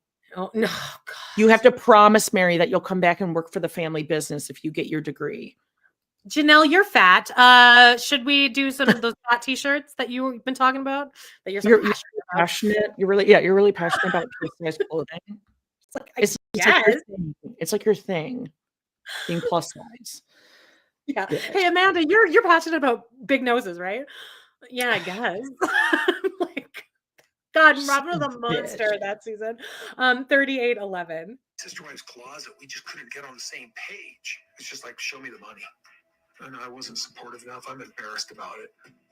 She was head of it, but we were all equal owners of it. He was embarrassed of my sister wife's Well, closet. yeah, little self-awareness, I guess. Head of the situation, because the last thing you're going to do is get wives to sit there and listen to another wife trying to be her boss.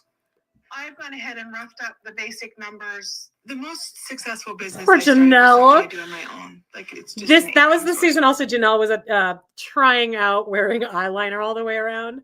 Uh-huh. Like, She was also wild. trying to be a realtor. We saw her try to dig a little Open hole a for a gym? post. Ah, the gym. Yeah. They were into a family gym, which I mean, anything would have been better than my sister wife's closet. Literally anything. Yeah.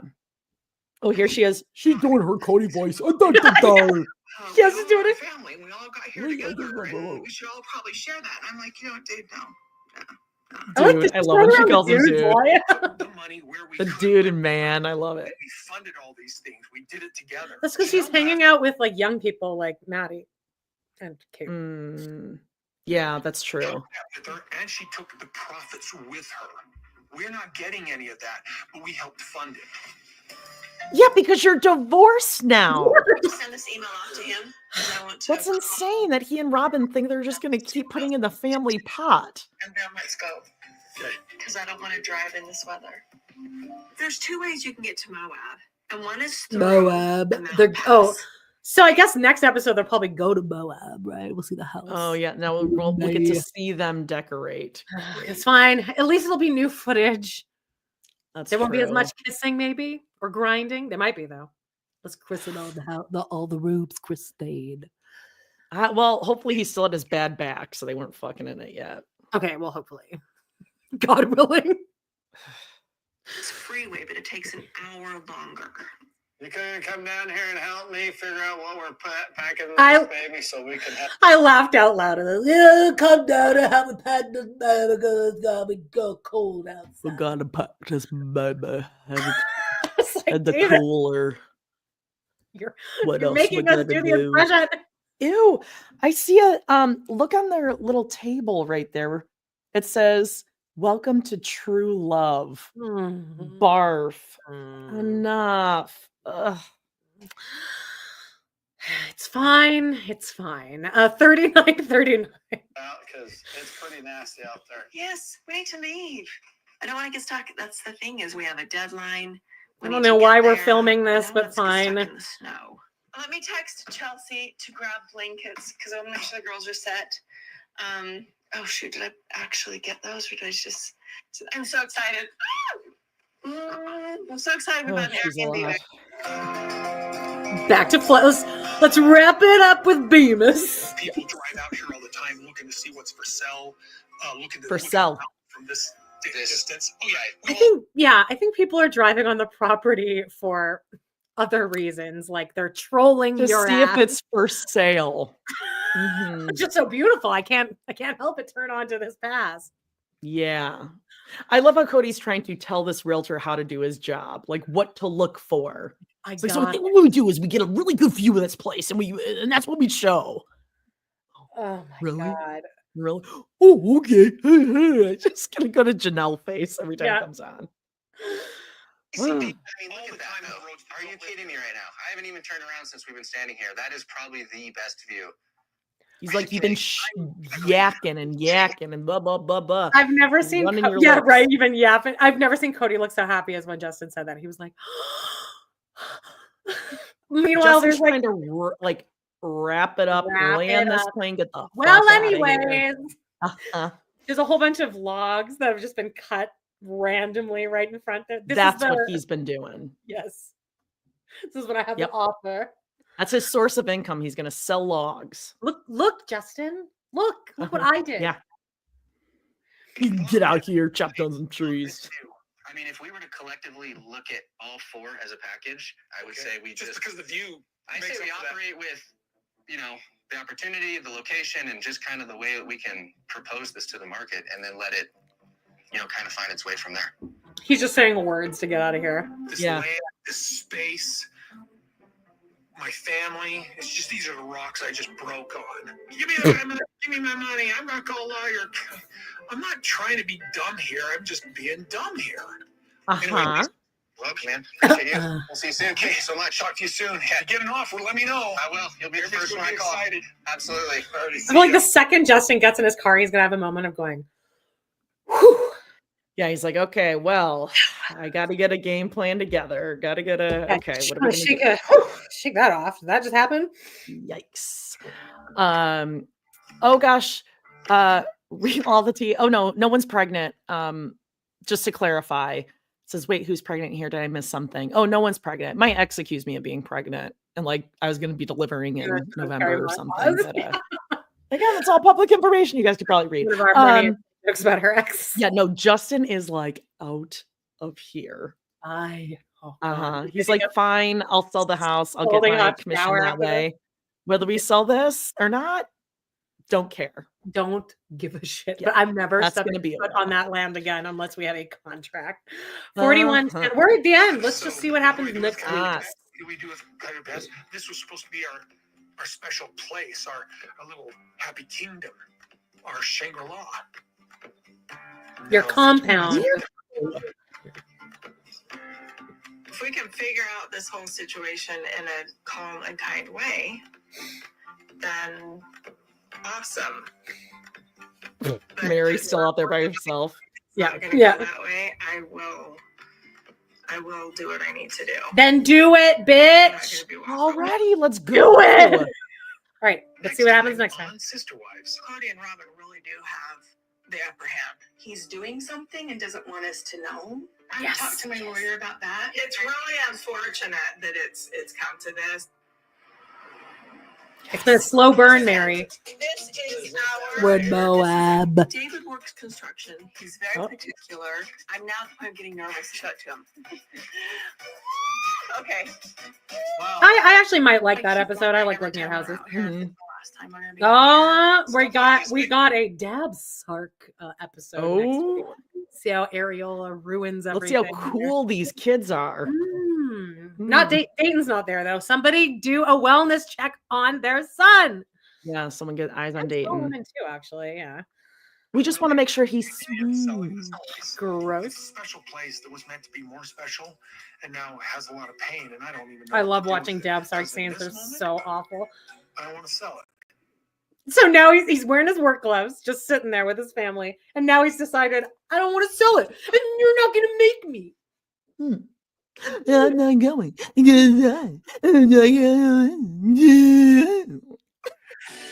Such a child. He's so simple. Such a child. Justin broke his sobriety. He's like, I am out. he's anti-anning it. Even his sponsor is like, I wish I had something to offer you right now, but just buy a single or something. See if it'll take yeah. Guys, we love you. Thanks for joining us. That was fun. Yeah, remember to check out Patreon. We got lots of old Sister Wives recaps and Total Request podcasts. We have hundreds of episodes. Remember, when you sign up for Patreon, you get all back episodes, all that good stuff. You go to our Facebook group. We love to hate everything, and comment under this post about Love Month. Give us your TRP requests for February. I think that's it, right? Amanda, do you want to take it away? Sure. Yes. All right, guys, you're all adults. Bye. See you during Mary's Live later.